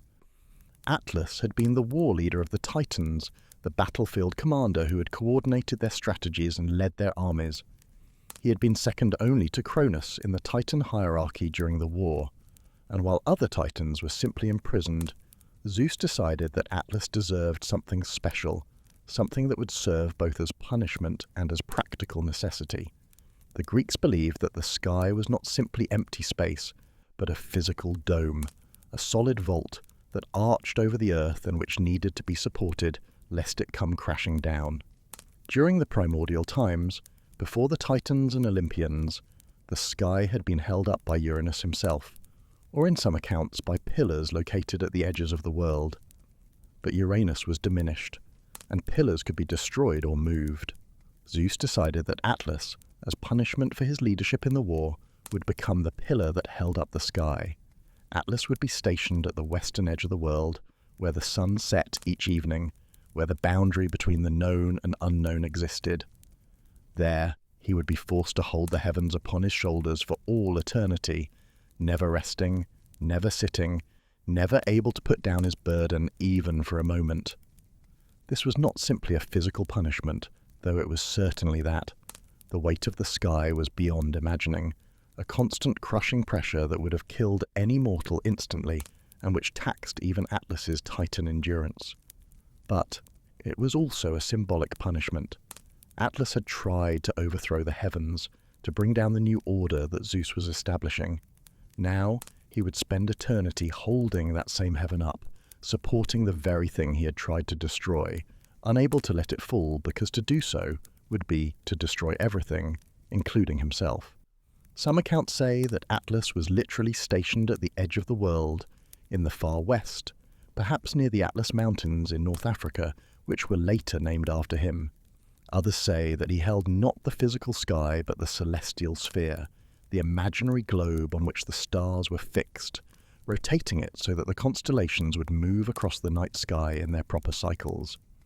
In art, he is usually depicted as a muscular figure, bent under an enormous weight, sometimes a sphere covered with stars, sometimes a flatter representation of the heavens. Atlas's punishment became proverbial. To carry the weight of the world on your shoulders entered language as a metaphor for bearing a heavy burden of responsibility. Atlas himself, in the myths that followed, would occasionally interact with heroes who journeyed to the western edge of the world. The most famous of these encounters was with Heracles during his 12 labours. But for now, in the immediate aftermath of the Titanomachy, Atlas simply bore his burden and endured. He could not resist. He could not escape. He could only hold up the sky day after day, year after year, century after century, watching the world move on without him, a living monument to the price of defying Zeus. Menoetius, the reckless brother of Atlas and Prometheus, had been struck down during the final battle. He survived Zeus's thunderbolt, but was cast into Erebus, the deep darkness, wounded and humiliated, no longer a player on the cosmic stage. Of the 4 sons of Iapetus, only Prometheus and Epimetheus remained free and active, and their fates would unfold in the ages to come, bringing both blessing and curse to humanity. With the punishments delivered and the Titans dealt with, Zeus turned his attention to establishing the new order. The cosmos needed governance, needed structure. The war had been about power, but the peace would be about responsibility. Zeus, Poseidon, and Hades drew lots to divide the universe among themselves. Zeus drew the sky and the air, the heavens and weather, and with it came the position of king of the gods. He would rule from Mount Olympus, which would be transformed from a battlefield encampment into a magnificent palace complex worthy of the divine court. Poseidon drew the sea and all the waters of the world. He would rule from a palace beneath the waves, commanding the tides, the storms at sea, the creatures of the ocean. His domain was vast and powerful, second in prestige only to Zeus's realm. Hades drew the underworld, the realm of the dead. It was the shortest lot, literally, the least desired domain. But someone had to rule the dead, and Hades accepted his fate without complaint. He would descend into his subterranean kingdom and become the lord of departed souls, stern and inflexible, rarely leaving his realm but maintaining absolute authority over all who entered it. The earth itself was left common to all 3 brothers, a shared domain, where they each had some authority, but where none had absolute power. This arrangement prevented any single god from claiming total control, but also ensured that conflicts between the brothers over earthly matters would be a recurring theme in the myths to come. The other Olympian gods were given their own roles and domains. Hera, Zeus's sister, became his wife and queen, goddess of marriage and family. Hestia became goddess of the hearth and home, choosing to remain virgin and to focus on domestic harmony rather than grand adventures. Demeter became goddess of agriculture and the harvest, teaching humanity how to cultivate grain and reap the benefits of organized farming. The younger generation of gods began to be born. Zeus, in his numerous affairs with goddesses and mortals alike, would father many children who would become important Olympians. Athena, Apollo, Artemis, Ares, Hephaestus, Hermes, and Dionysus would eventually join the Olympian pantheon, along with Aphrodite, who had been born from the castration of Uranus, but who had played no part in the Titanomachy. These 12 major Olympians, though the specific 12 varied depending on the source, would become the focus of Greek worship and mythology. The Titans would fade into the background, becoming the old gods, the defeated generation, important in myth and genealogy but no longer central to the worship and culture of the Greeks. The age of the Olympians had begun. But the story of the Titans was not quite over. 2 Titans in particular, Prometheus and Atlas, would continue to feature in important myths, their stories intertwining with humanity's development and with the ongoing power struggles between the old and new divine orders. Prometheus, the Titan who loved too much. Of all the Titans, none had a relationship with humanity as complex and consequential as Prometheus. His name meant forethought, and he lived up to that name in every action he took, always thinking ahead, always planning for consequences, always trying to shape the future according to his vision of what was right and just. After the Titanomachy, when the Olympians had established their rule and were organizing the cosmos according to their preferences, a question arose: what should be done about humanity? The race of mortal humans existed in a primitive state, living not much differently than animals, without fire, without technology, without the tools that would allow them to build civilization. Some accounts say that Prometheus actually created humanity, that he shaped the first humans from clay and water, breathing life into them with divine power. Other accounts say that humans already existed, but that Prometheus took a special interest in them, becoming their patron and protector. Regardless of the details, it was clear that Prometheus loved humanity in a way that other gods did not. He saw in mortals a potential that the immortals lacked, a creativity born of necessity, an adaptability born of weakness. Zeus and the other Olympians viewed humans with a mixture of amusement and disdain. Mortals were brief, frail creatures who lived and died in what seemed like the blink of an eye from the perspective of the eternal gods. They were occasionally useful, providing worship and sacrifices that the gods enjoyed, but they were not equals, not even close. The Olympians expected gratitude and obedience from mortals, not friendship or respect. But Prometheus saw things differently. He believed humans deserved better than they had, deserved the tools and knowledge that would allow them to rise above mere survival, and he was willing to trick even Zeus himself to give mortals those advantages. The first conflict between Prometheus and Zeus occurred at Mycone, a place where a great sacrifice was to be offered to determine how future sacrifices would be divided between gods and mortals. The tradition of sacrifice was important in Greek religion. When an animal was killed, parts of it would be burned as an offering to the gods, and parts would be kept for human consumption. But which parts went where? Prometheus was present at this sacrifice, acting as an intermediary between gods and mortals. He took a large ox and divided it into 2 portions, but he divided it deceptively. In one portion he placed all the best meat, the edible, nourishing parts that humans could eat. But he covered this good meat with the ox's stomach, making it look unappetizing and worthless. In the second portion he placed the bones and the fat, the parts that were not good for eating, but he covered these bones with a layer of rich, glistening fat, making it look like the better offering. He then presented both portions to Zeus and invited the king of the gods to choose which portion would belong to the gods in all future sacrifices. Zeus looked at the 2 offerings. One looked delicious, covered in fat. The other looked disgusting, wrapped in stomach lining. The choice seemed obvious. Zeus chose the portion covered in fat. Only after he had made his choice and committed to it did he discover the trick. Beneath the appealing fat were nothing but bones. He had been deceived by Prometheus, tricked into accepting the worst part of the sacrifice, while mortals would keep the best for themselves. Zeus was furious. He knew immediately that Prometheus had deceived him intentionally, that the Titan was favoring humans over gods. This was insubordination, this was disrespect, this was a violation of the natural order where gods were superior to mortals. But Zeus had made his choice publicly, and as king of the gods, he could not go back on it without losing face. The precedent was set. In all future sacrifices, gods would receive bones wrapped in fat, and humans would keep the meat. But Zeus was not going to let this insult go unpunished. If Prometheus wanted to favor humans so much, Zeus would punish humanity in a way that would hurt Prometheus more than any direct punishment of the Titan himself. Zeus would take away something essential, something that humans needed to survive and thrive. He withdrew fire from the world. In the Greek understanding, there was a distinction between different types of fire. There was the fire of volcanoes and lightning, the wild fire that existed in nature without human control. But there was also the domestic fire, the tame fire that humans could maintain in hearths and torches, the fire that cooked food and provided warmth and light. It was this second type of fire that Zeus withdrew, the fire that humans had been using to improve their lives. Without fire, humanity suffered terribly. They could not cook their food, making it harder to digest and less nourishing. They could not stay warm in winter, and many died from cold. They could not work metal, could not forge tools and weapons.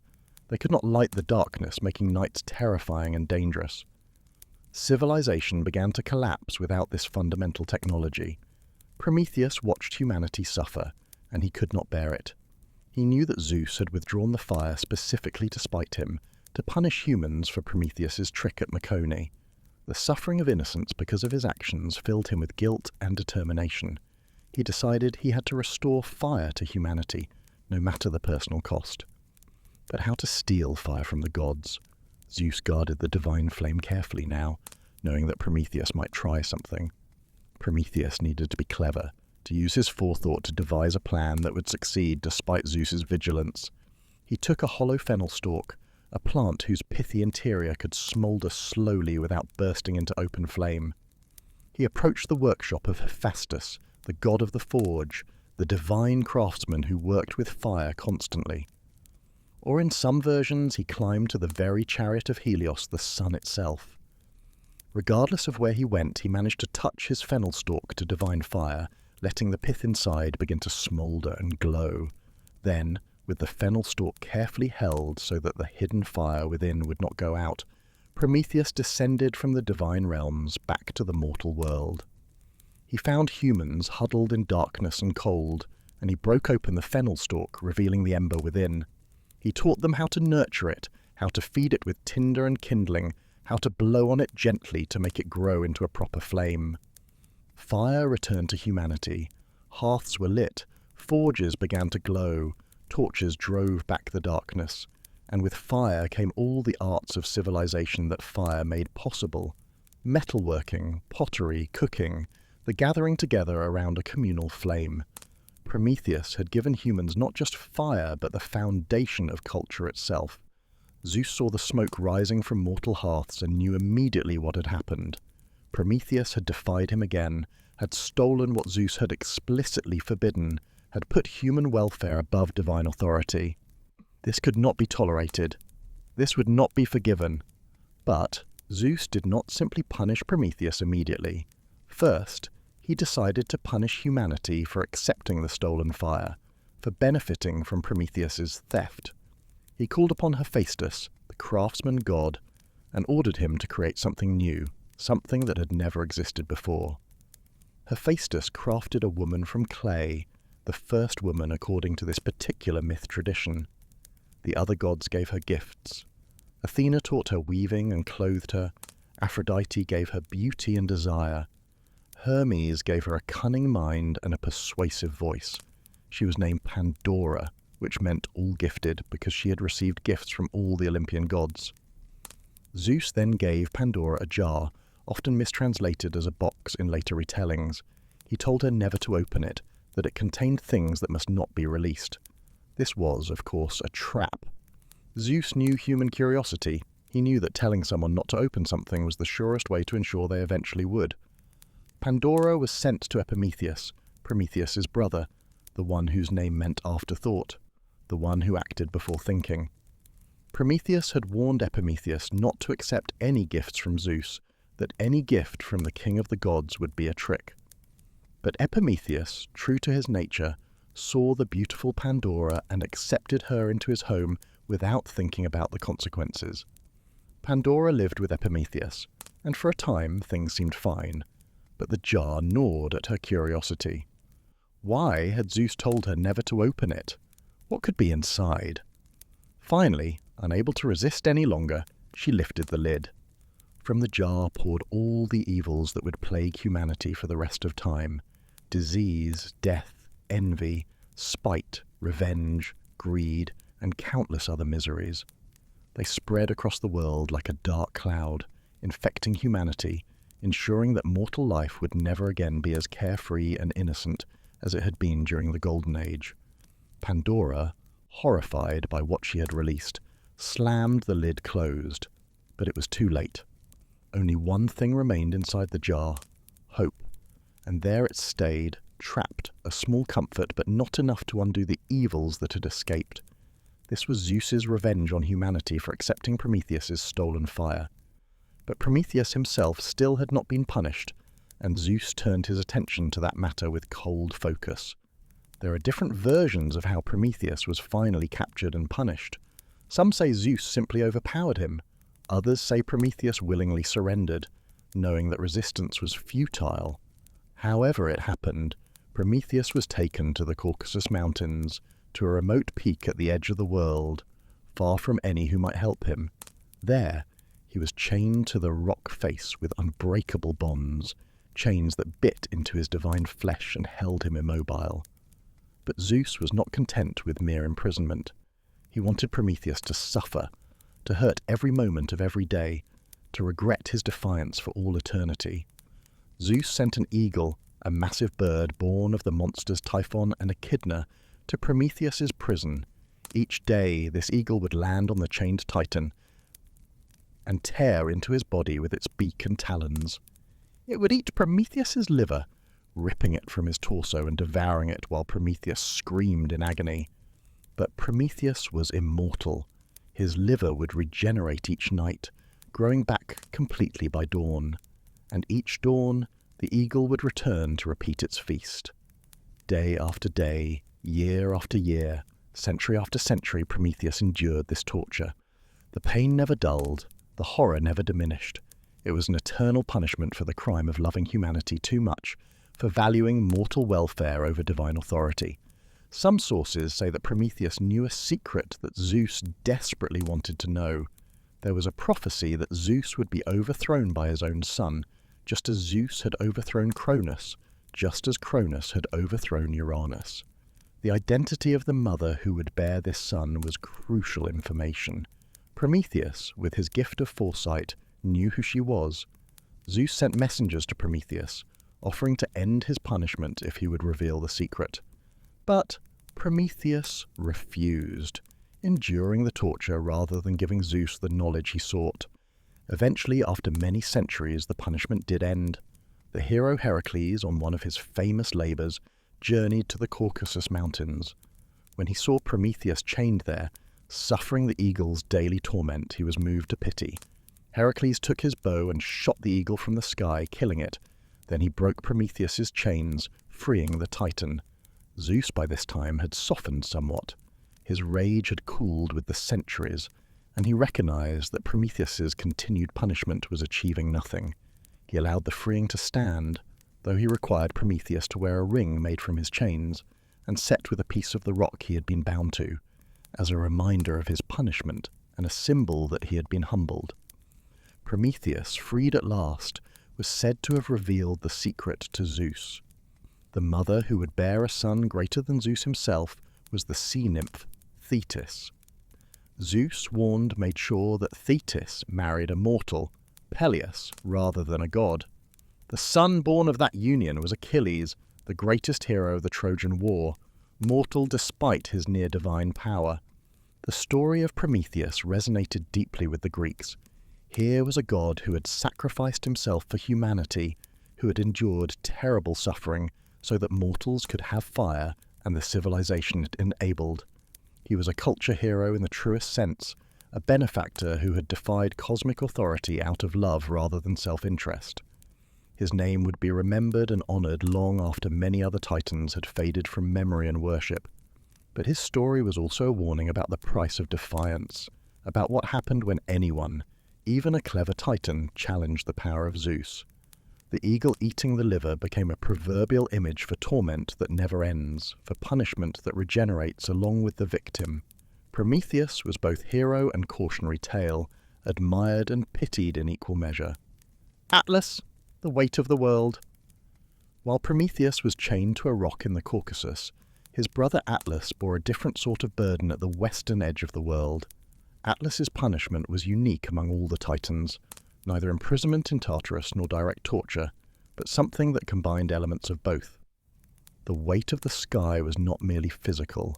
Yes, Atlas had to use his massive titan strength every moment to keep the heavens from crashing down on the earth. His muscles never rested, his shoulders bore an impossible load, his legs remained planted in one position, unable to move, unable to sit or kneel or even shift his stance without risking catastrophe. But beyond the physical strain was the psychological burden. Atlas had been a leader, a warrior, a commander of armies. He had stood at the forefront of the Titan forces during the Titanomachy, had been second only to Cronus in authority during the war. He had almost won. He had been that close to preventing the Olympian takeover. And now he was reduced to this, a living pillar, serving the very cosmic order he had tried to prevent, unable to act, unable to fight, unable to do anything but hold and endure. Time passed strangely for Atlas. Days and nights cycled endlessly. Seasons changed around him. He watched the sun rise and set, watched the moon wax and wane, watched the stars wheel overhead in their eternal patterns. He was intimately connected to the heavens he held, could feel every shift in the celestial sphere, every movement of the constellations. In some accounts, it was his slow rotation of the sky that caused the stars to move across the night, that created the passage of time as mortals experienced it. And occasionally visitors would come to the western edge of the world, nymphs the Hesperides who tended a garden nearby where golden apples grew on divine trees. They would sometimes speak to Atlas, offering what comfort they could, though there was little they could do to ease his burden. Some sources say these Hesperides were Atlas's daughters, born before his punishment, making their presence both a comfort and a source of additional sorrow, as he could see them but not embrace them, could speak to them but not play the role of a proper father. The most famous visitor to Atlas was the hero Heracles, though the encounter is told in various ways depending on the source. In the most common version, Heracles came to the garden of the Hesperides as part of his 12 labours. He had been tasked with retrieving the golden apples that grew there, but the garden was difficult to find and even more difficult to enter. The apples were sacred to Hera and were guarded by a dragon named Ladon who never slept. Heracles, seeking advice or assistance, approached Atlas. The Titan, always aware of visitors to his lonely post, regarded the hero with ancient, tired eyes. Heracles explained his quest and asked if Atlas knew how to obtain the apples. Atlas did know. The Hesperides were his daughters, or at least under his protection. They would give him the apples if he asked. But he could not ask. He could not go to their garden. He could not move from this spot. Unless... "I will fetch the apples for you," Atlas said, his voice deep and worn from centuries of disuse. "But you must do something for me in return. You must hold the sky in my place while I am gone." Heracles, perhaps not fully understanding what he was agreeing to, or perhaps confident in his famous strength, accepted the bargain. Atlas carefully transferred the weight of the heavens from his own shoulders to those of Heracles. The hero's knees nearly buckled under the sudden, tremendous burden. The weight was beyond anything he had ever experienced, beyond anything mortal or even most divine beings could bear. He gritted his teeth and planted his feet and held. Atlas, freed from his burden for the first time in ages, stretched his massive limbs. His shoulders, finally released from the crushing weight, moved freely. He could walk. He could move. The sensation was glorious, intoxicating. He went to the garden, and his daughters welcomed him with joy and surprise. He took 3 golden apples, as Heracles had requested, and prepared to return. But as he walked back toward where Heracles stood trembling under the sky's weight, Atlas had a thought. Why should he return to that punishment? Why should he take the burden back onto his own shoulders? Heracles wanted the apples. Well, Heracles could keep holding the sky, and Atlas would deliver the apples to King Eurystheus himself. Then Atlas would be free to go wherever he pleased, to live without that crushing weight ever again. He approached Heracles with the 3 golden apples in hand, and explained this new plan. "You're doing well," Atlas said, his tone almost sympathetic. "Just keep holding the sky for a bit longer. I'll take these apples to Eurystheus for you. That way you won't have to make the journey while tired. I'll be back, eventually." Heracles, despite his relatively young years compared to the ancient Titans, was not fooled. He understood immediately that if he agreed to this plan, Atlas would never come back, and Heracles would be stuck holding the sky forever, his 12 labours incomplete, his life wasted as a replacement for the punished Titan. But Heracles was also clever, having learned cunning from his divine heritage. He thought quickly and responded with apparent acceptance. "That's very kind of you, Atlas.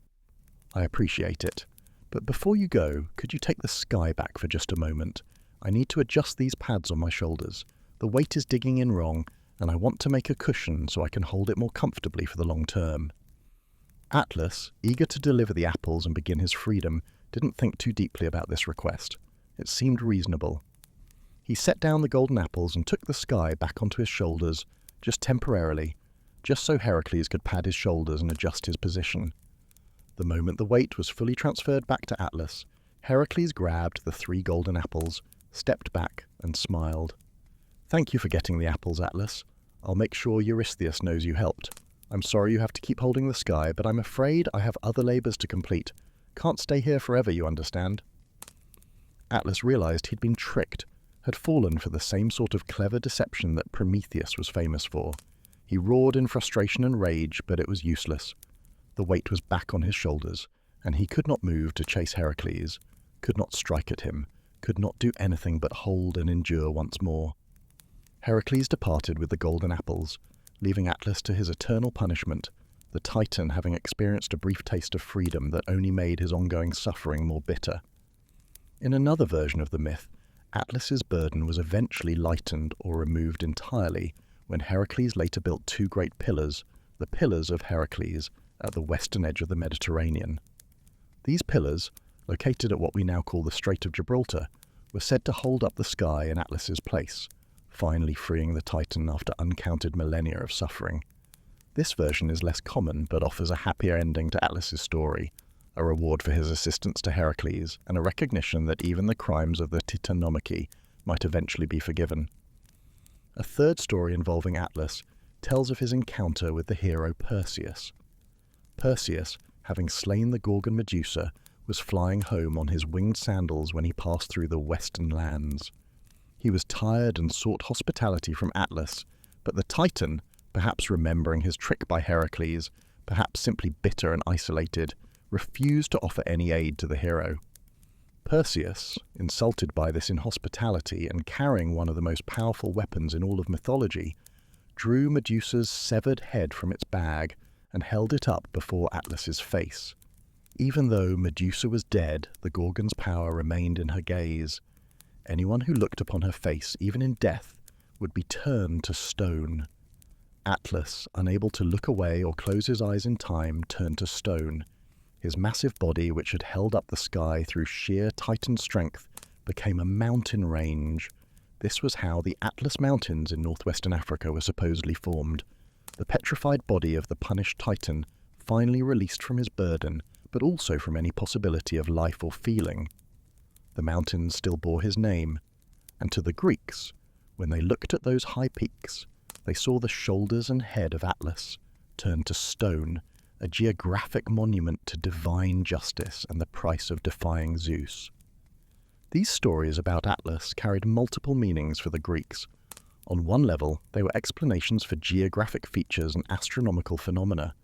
The Atlas Mountains were called that because they looked like a giant holding up the sky. The rotation of the stars was caused by Atlas turning the celestial sphere. The western edge of the Mediterranean was the place where the Titan's domain began. But on a deeper level, Atlas represented endurance in the face of overwhelming burden. His name came to be associated with those who carry heavy responsibilities, who bear weights that would crush others. An atlas, a collection of maps, was named after him not because of any connection to cartography, but because such books were often illustrated with an image of Atlas holding a globe, and the name stuck.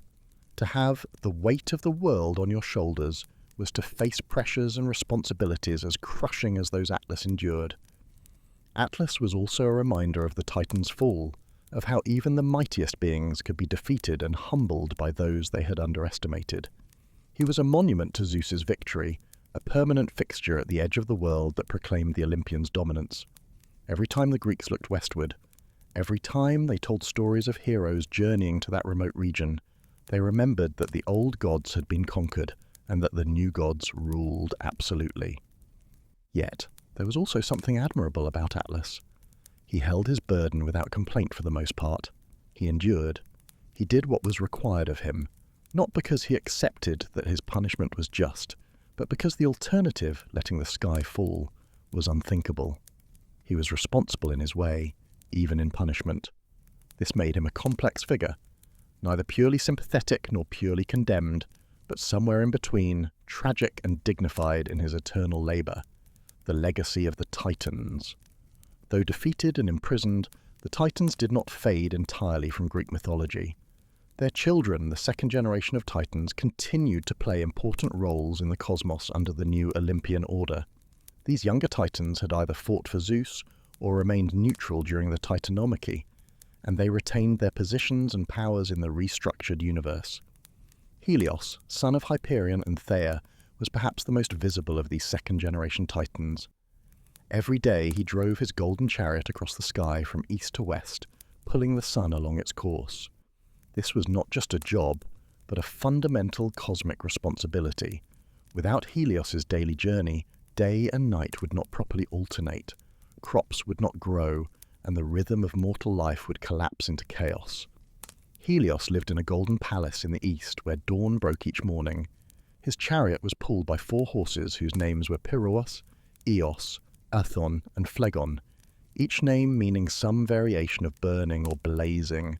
The horses breathed fire and their hooves struck sparks from the sky as they ran. Helios himself was crowned with a brilliant aureole of rays that spread light in every direction, and when he looked down on the earth he could see everything that happened beneath the sun's light. This all-seeing quality made him a god who witnessed oaths and was often called upon to verify truth, as nothing could be hidden from his gaze during daylight hours. The most famous myth involving Helios was the tragic story of his son Phaethon. The boy, desperate to prove to his friends that he was truly the son of the sun god, asked Helios for permission to drive the solar chariot for a single day. Helios knew this was a terrible idea. The horses were wild and powerful, the chariot required divine strength to control, and the path through the sky was precise, requiring skill and experience to maintain. But Phaethon begged, and Helios, in a moment of paternal weakness, granted the request. The result was catastrophic. Phaethon could not control the horses. They ran wild, first soaring too high, freezing the earth below, then plunging too low, scorching the land. Great swaths of Africa were burned, turning fertile land into desert, and the people there were burned so badly their skin turned dark, which is how the Greeks explained the existence of dark-skinned Africans. Rivers boiled, forests ignited, the earth itself cried out to Zeus for help. Zeus, seeing that the world was about to be destroyed, had no choice. He hurled a thunderbolt at Phaethon, striking the boy from the chariot. Phaethon fell from the sky like a burning star, plummeting into the river Eridanus, where he died. His sisters, the Heliades, mourned him so excessively that they were transformed into poplar trees, their tears becoming amber. Helios, devastated by his son's death and by his own role in granting the fatal request, refused to drive the sun for an entire day, leaving the world in darkness until the other gods convinced him to resume his duty. This story taught the Greeks important lessons about hubris, about the dangers of trying to claim powers one was not prepared for, and about how even the best intentions could lead to disaster. It showed that divine gifts came with responsibilities that mortals could not bear, no matter how confident they felt. And it demonstrated that fathers, even divine ones, could make mistakes in judgment when their love for their children clouded their wisdom. Selene, daughter of Hyperion and Thea and sister to Helios, drove the moon across the night sky. Her chariot was silver, pulled by 2 white horses, or sometimes by oxen, depending on the account. She wore a crescent crown and radiated soft, gentle light that was beautiful but not blinding like her brother's harsh rays. Selene was associated with the monthly cycles, with the waxing and waning of the moon that marked the passage of time and that influenced tides, planting seasons, and various aspects of life that depended on lunar cycles. The most famous story about Selene involved her love for a mortal shepherd named Endymion. She saw him sleeping on a hillside, and his beauty was so great that she fell completely in love with him. But Selene was immortal, and Endymion was not. He would age and die while she remained forever young. Unable to bear the thought of losing him to death, Selene asked Zeus to grant Endymion eternal sleep. Zeus agreed, and Endymion was placed in a cave where he slept forever, never aging, never dying, but also never waking. Selene would visit him each night, gazing upon his beautiful sleeping form, loving him in eternal stillness. Some say she bore him 50 daughters during these nightly visits, representing the 50 lunar months of an Olympiad, the 4-year period between Olympic Games. This myth spoke to the impossible nature of love between immortal and mortal. The Greeks understood that such relationships were doomed from the start. Either the mortal would age and die, leaving the immortal to grieve forever, or some other solution would have to be found. Endymion's eternal sleep was presented as a compromise, a way for Selene to keep her beloved without watching him wither and die. But it was a hollow victory. She had preserved his beauty, but she had lost his companionship, his voice, his consciousness. He was more like a beautiful statue than a living partner. The story warned against trying to cheat death or time, showing that such efforts always came with unexpected costs. Eos, the third child of Hyperion and Thea, was the goddess of the dawn. Each morning she rose before her brother Helios and opened the gates of heaven, allowing his chariot to begin its journey. She spread rosy fingers across the sky, painting it with the pink and gold colours of sunrise. Her appearance each morning was one of the most beautiful and reliable phenomena in the Greek world, a daily reminder that no matter how dark the night, dawn would always come. Eos had an unfortunate weakness. She was cursed by Aphrodite to constantly fall in love with mortal men, perhaps as punishment for some slight or affair. As a result, Eos abducted numerous handsome mortals, carrying them off to be her lovers. The most famous of these was Tithonus, a Trojan prince of extraordinary beauty. Eos loved him so much that she asked Zeus to grant him immortality so they could be together forever. Zeus granted the request, but Eos had made a crucial mistake in her wording. She asked for immortality, but not eternal youth. Tithonus lived forever, but he continued to age. His hair turned white, his skin wrinkled, his body weakened. He grew older and older, becoming more and more decrepit, but he could not die. Eventually, he shrank to the size of an insect, his voice becoming a thin chirping sound.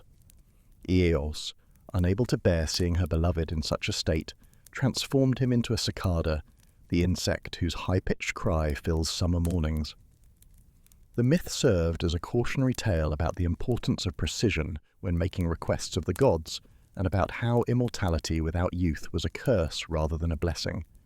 The Greeks heard the cicadas singing each morning and thought of Tithonus, trapped in his tiny insect body, still crying out with the voice that had once wooed the goddess of dawn.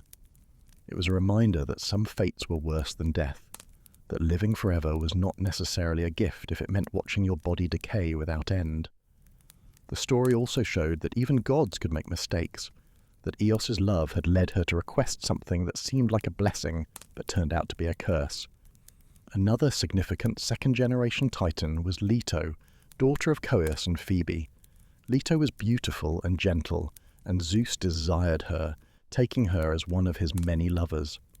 When she became pregnant with twins, Zeus's wife Hera, perpetually jealous of her husband's affairs, was furious.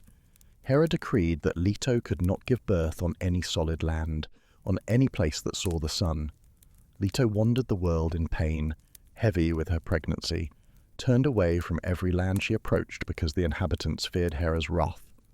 Finally, she came to Delos, a floating island that was not technically solid land because it drifted on the sea. There, clinging to a palm tree and assisted by all the goddesses except Hera, Leto gave birth to her twins. First came Artemis, who emerged so quickly and easily that she was able to immediately help her mother with the birth of her brother. Then came Apollo, whose birth took 9 days and 9 nights of labour. The moment Apollo was born, the island of Delos became fixed in place, anchored to the seafloor, and was transformed into one of the most sacred sites in all of Greece. Apollo and Artemis, though children of Zeus, carried the blood of the Titans through their mother Leto. They became 2 of the most important Olympian gods. Apollo was the god of music, poetry, prophecy, healing, and the sun in later traditions that conflated him with Helios.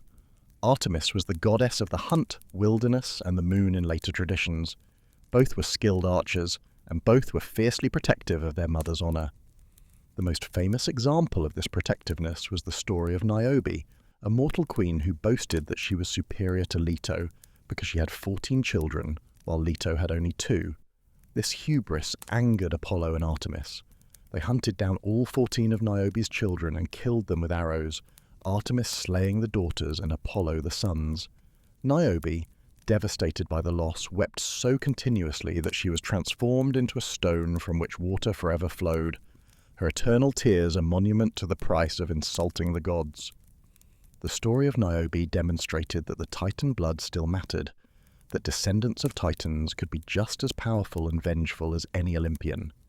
It showed that pride was dangerous, especially pride that involved comparing oneself favourably to the gods. And it illustrated that divine punishment was often disproportionate to the offence, that a moment of boastful pride could result in the complete destruction of one's family and happiness. Mnemosyne, Titaness of memory, lay with Zeus for 9 consecutive nights, and from this union were born the 9 Muses. These goddesses would become the patrons of all human arts and sciences, inspiring poets, musicians, astronomers, historians, and every other creative endeavour.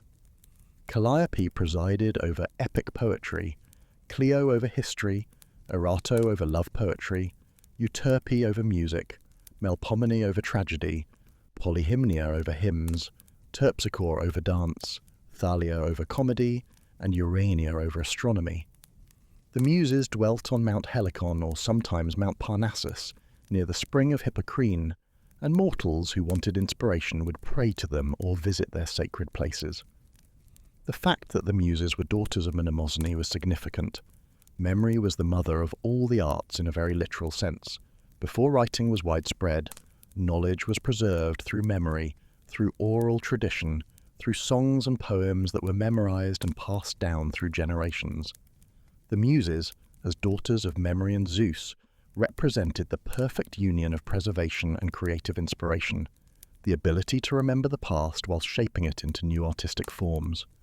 When a poet began an epic, he would invoke the Muses, asking them to help him remember the story correctly and to give him the words to tell it well.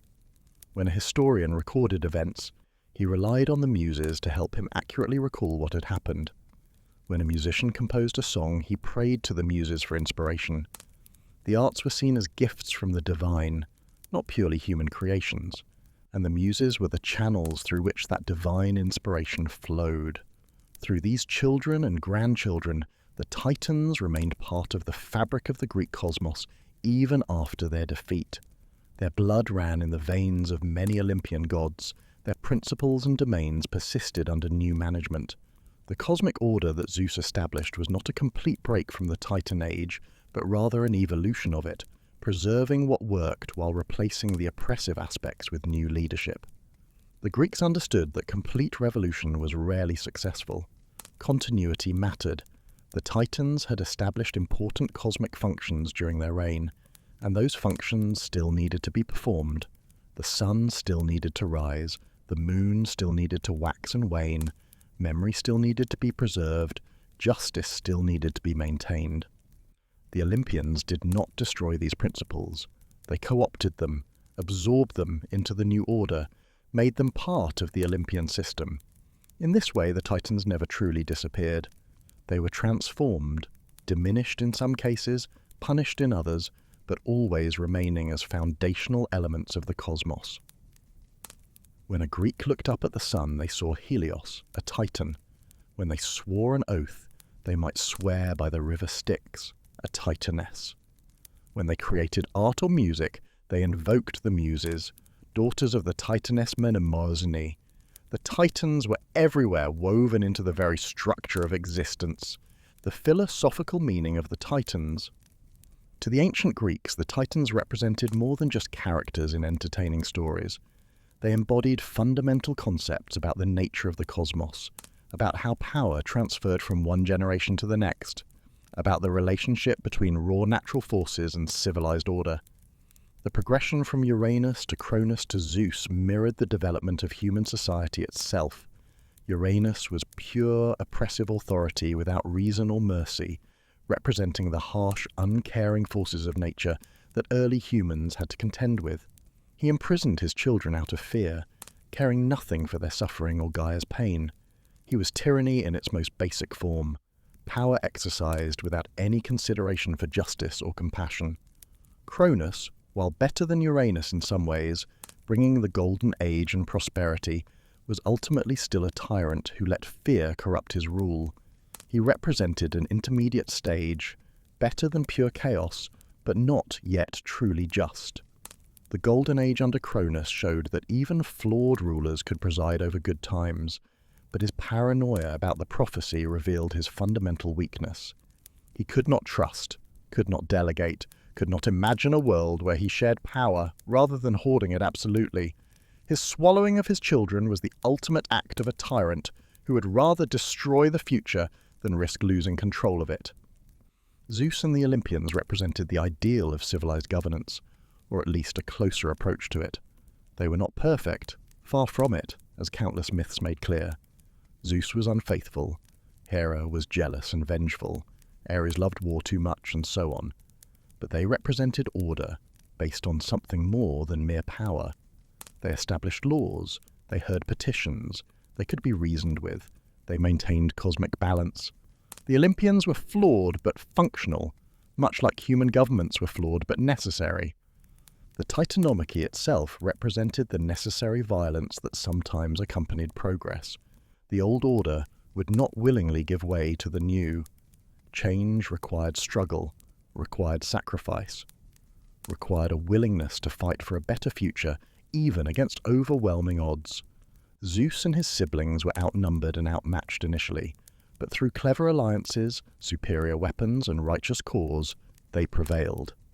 This was a pattern the Greeks saw in their own history, in the struggles between city-states, in the resistance to Persian invasion, in the constant negotiation between tradition and innovation.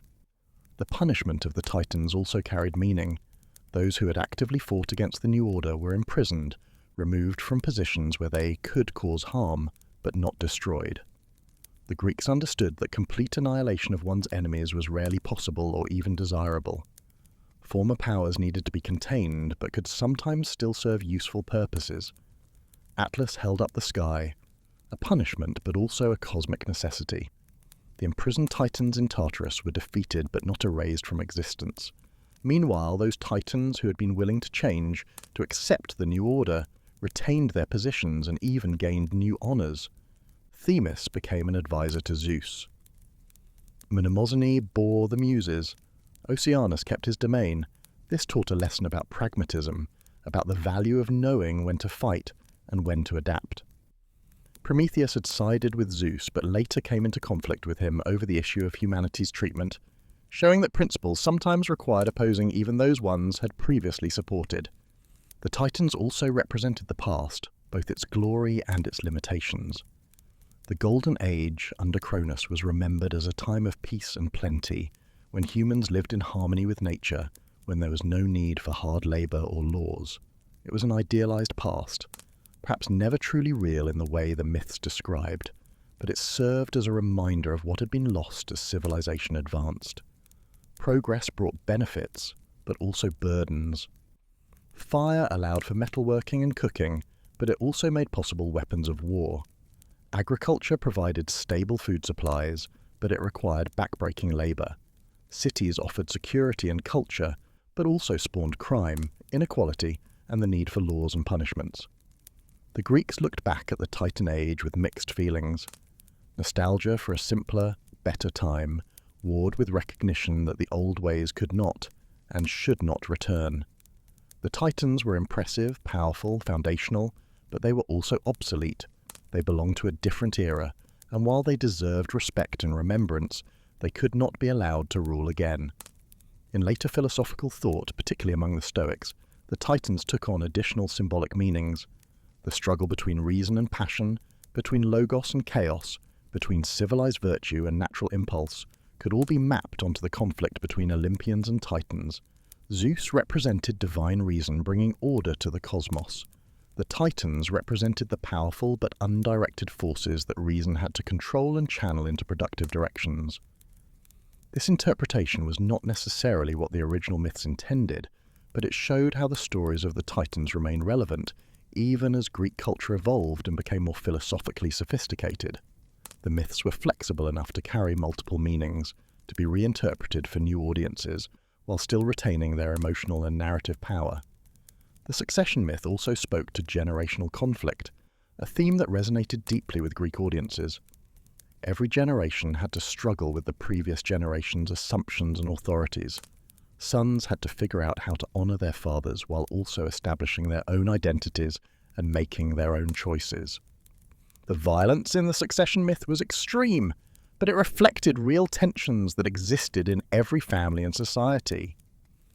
The Greeks saw in the Titan myths a reflection of their own struggles to balance tradition with progress, to honour the past while building the future, to respect authority while questioning its legitimacy. These were not abstract philosophical problems, but lived experiences that every Greek navigated in their daily lives. The myths gave them a framework for thinking about these issues, a set of stories that validated their own experiences and struggles. The Titans in art and literature. The stories of the Titans inspired countless works of art throughout the ancient world and beyond. Vase paintings depicted the castration of Uranus, the war between Titans and Olympians, the punishment of Prometheus, and many other dramatic moments from Titan mythology. Sculptors carved images of Atlas bearing the celestial sphere, his muscles straining under the weight, his face set in eternal determination or suffering depending on the artist's interpretation. The Gigantomachy frieze on the Pergamon altar, while technically depicting a later battle between gods and giants rather than the Titanomachy proper, drew heavily on themes from the Titan War. The gods were shown in dynamic combat poses, fighting with divine weapons against enormous, powerful enemies. The artistic techniques developed to depict these cosmic battles, the sense of movement and drama, the interplay of divine and monstrous forms, influenced Greek art for centuries. Literary treatments of the Titans were equally significant. Hesiod's Theogony, composed in the 8th or 7th century before the Common Era, was the primary source for the myths of the Titans' origins, the succession myth, and the Titanomachy. His account shaped how later Greeks understood these events, establishing the canonical version that other writers would either follow or deliberately diverge from. Hesiod presented the Titans as part of a cosmic genealogy, showing how the current order of the world emerged from earlier, more chaotic stages. His work was not just mythology, but theology and cosmology, an attempt to explain the fundamental structure of reality. Hesiod's other major work, Works and Days, also referenced the Titans, particularly in its discussion of the 5 ages of man. The Golden Age, when Cronus ruled and humans lived like gods without toil or sorrow, was held up as an ideal that had been lost. The successive ages, silver, bronze, heroic and iron, represented progressive decline from the initial perfection. The myth of the ages gave Greeks a framework for understanding their own difficult lives, suggesting that hardship was not eternal, but rather a feature of the current age, and that better ages had existed in the past. Aeschylus, one of the great Athenian tragedians, wrote a trilogy of plays about Prometheus, of which only one, Prometheus Bound, has survived. In this play, Prometheus is chained to his rock and visited by various characters who either sympathize with his plight or condemn his defiance of Zeus. The play is remarkable for its portrayal of Prometheus as a tragic hero, someone who suffered for doing what he believed was right, who refused to compromise his principles even under torture. Zeus, interestingly, never appears directly in the play, but is presented through others' words as a harsh young tyrant still insecure in his power. Some scholars believe Aeschylus intended this portrayal to evolve over the trilogy, with Zeus becoming more just and merciful as his rule matured. But without the other plays, we cannot know for certain. What survives shows a Prometheus who is defiant, proud, and absolutely convinced of the righteousness of his cause. He knows he will suffer, he knows his punishment will be terrible, but he considers it worth the price to have helped humanity. This portrayal made Prometheus a symbol of resistance against unjust authority, a theme that would resonate through the ages. Later, Roman writers adapted Greek myths about the Titans for their own purposes. Ovid's Metamorphoses included numerous stories involving Titans and their descendants, often focusing on transformation and change as central themes. The work showed how the Titan myths could be adapted to Roman sensibilities while retaining their essential Greek character.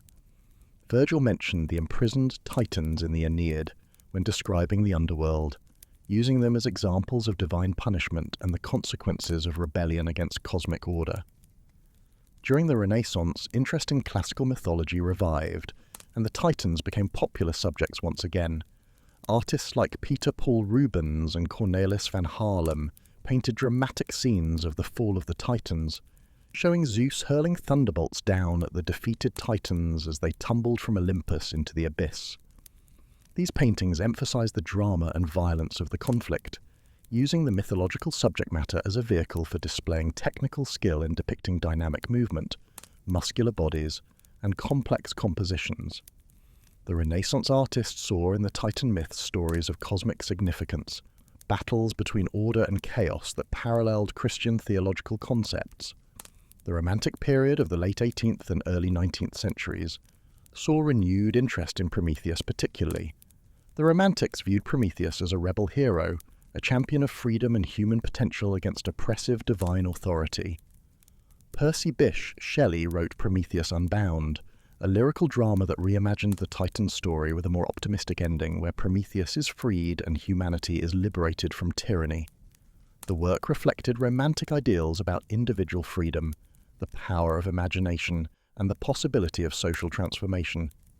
Mary Shelley subtitled her novel Frankenstein with the modern Prometheus, drawing a parallel between Prometheus giving fire to humanity and Victor Frankenstein giving life to his creature.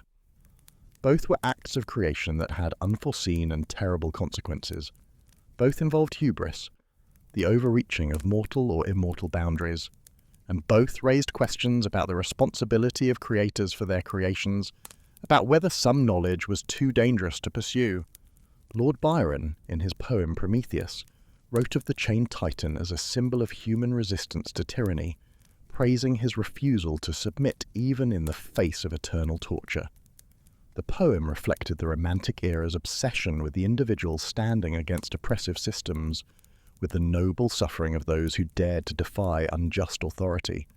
Byron presented Prometheus as a model for human behavior, someone whose courage and principles should be emulated even though, or perhaps especially because, they led to suffering. This romantic reinterpretation of the Titan myths emphasized rebellion, individualism, and tragic heroism in ways that were somewhat different from the original Greek understanding. The Greeks had been more ambivalent about the Titans, seeing them as both admirable and cautionary figures. The Romantics tended to side more strongly with the Titans against the Olympians, viewing Zeus as the oppressor and Prometheus as the liberator. In modern times, references to Titans continue to appear in literature, film, and popular culture. The term Titan itself has entered English as a word meaning something huge, powerful, and foundational. We speak of titans of industry, titanic struggles, and use the word to evoke scale and primal power. The element titanium was named after the Titans due to its strength and durability. The Clash of the Titans films, while taking significant liberties with Greek mythology, demonstrate the continued popular appeal of these ancient stories. Video games, comic books, and fantasy novels regularly draw on Titan mythology for inspiration, sometimes faithfully adapting the original myths, other times using them as starting points for entirely new narratives. The basic themes of the Titan myths, generational conflict, the struggle between order and chaos, the price of progress, remain relevant and compelling to modern audiences. Academic study of the Titans has revealed interesting connections to Near Eastern mythology. The story of Cronus castrating Uranus has parallels in Hittite and Hurrian myths, suggesting cultural exchange or common Indo-European roots. The battle between younger and elder gods appears in Babylonian mythology in the form of the conflict between Marduk and Tiamat. These parallels show that the Greek myths were part of a broader Mediterranean and Near Eastern tradition of using divine succession myths to explain cosmic order and the transition from chaos to civilization. Conclusion: the eternal relevance of the Titans. As we reach the end of our journey through the mythology of the Titans, it is worth reflecting on why these stories have endured for thousands of years, why they continue to be told and retold, adapted and reinterpreted, studied and celebrated. The Titans represent fundamental human experiences and concerns. They embody the relationship between parents and children, the tension between generations, the inevitable conflict between the established order and those who seek to change it. Every generation sees in the Titan myths a reflection of their own struggles against the previous generation's assumptions and authorities. The story of Cronus swallowing his children speaks to parental fear and control, to the destructive paranoia that can poison family relationships. Parents sometimes try to prevent their children from growing up, from developing independence, from becoming threats to parental authority. Cronus took this impulse to its logical extreme, literally keeping his children trapped inside himself, unable to grow or develop or challenge him. But as the myth shows, such attempts always fail. The children find a way out, the new generation rises, change is inevitable, and attempts to prevent it only make the eventual conflict more violent.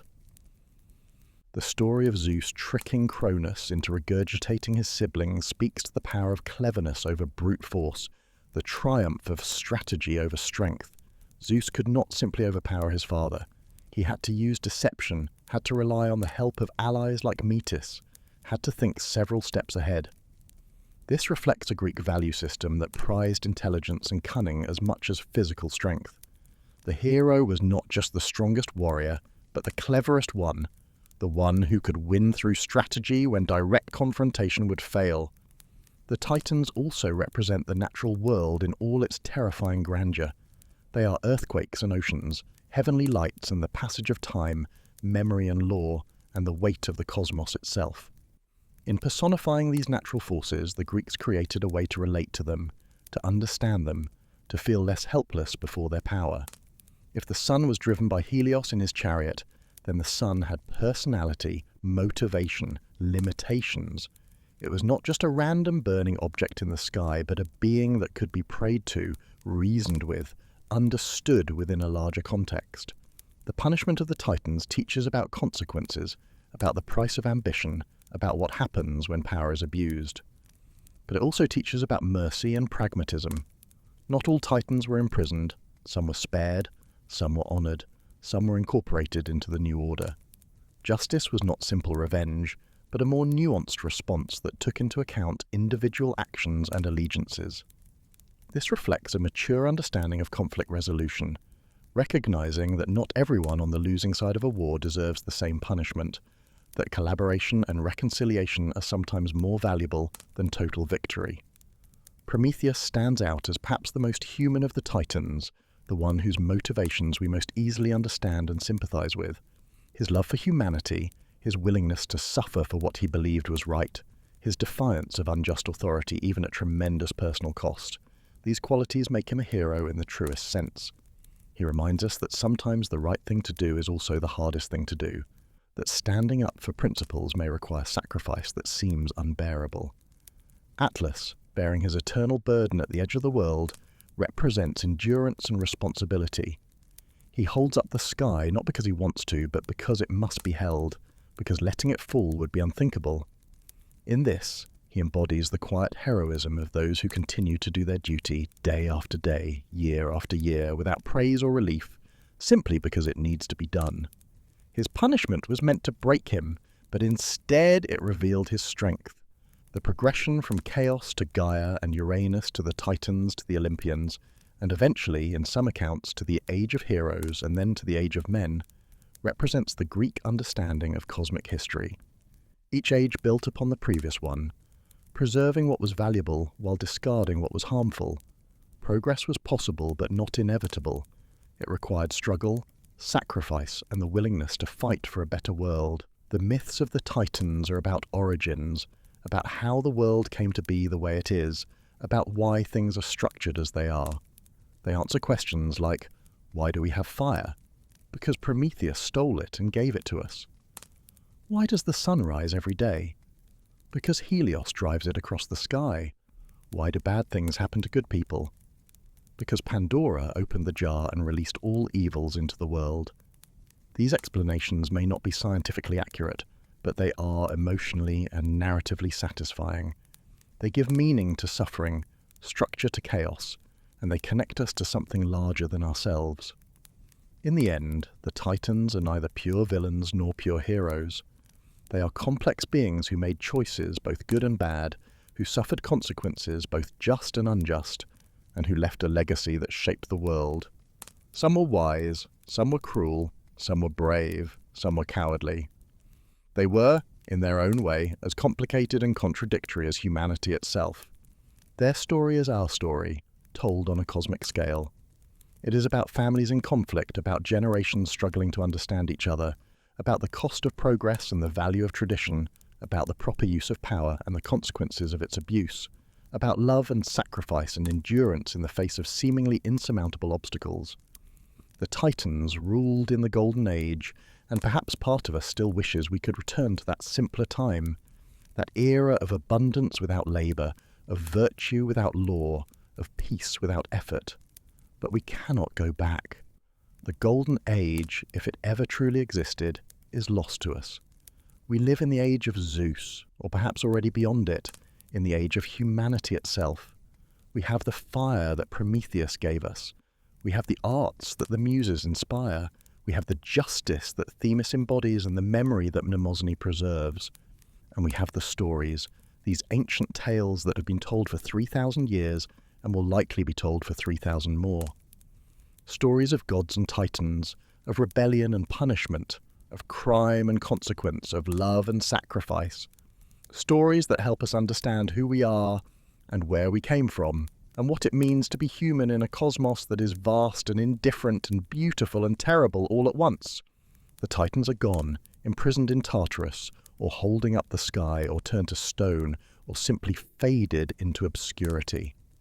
But their legacy remains, woven into the fabric of the world, present in every sunrise, in every work of art, in every act of defiance against unjust authority, in every burden borne with dignity, in every choice to sacrifice for the greater good.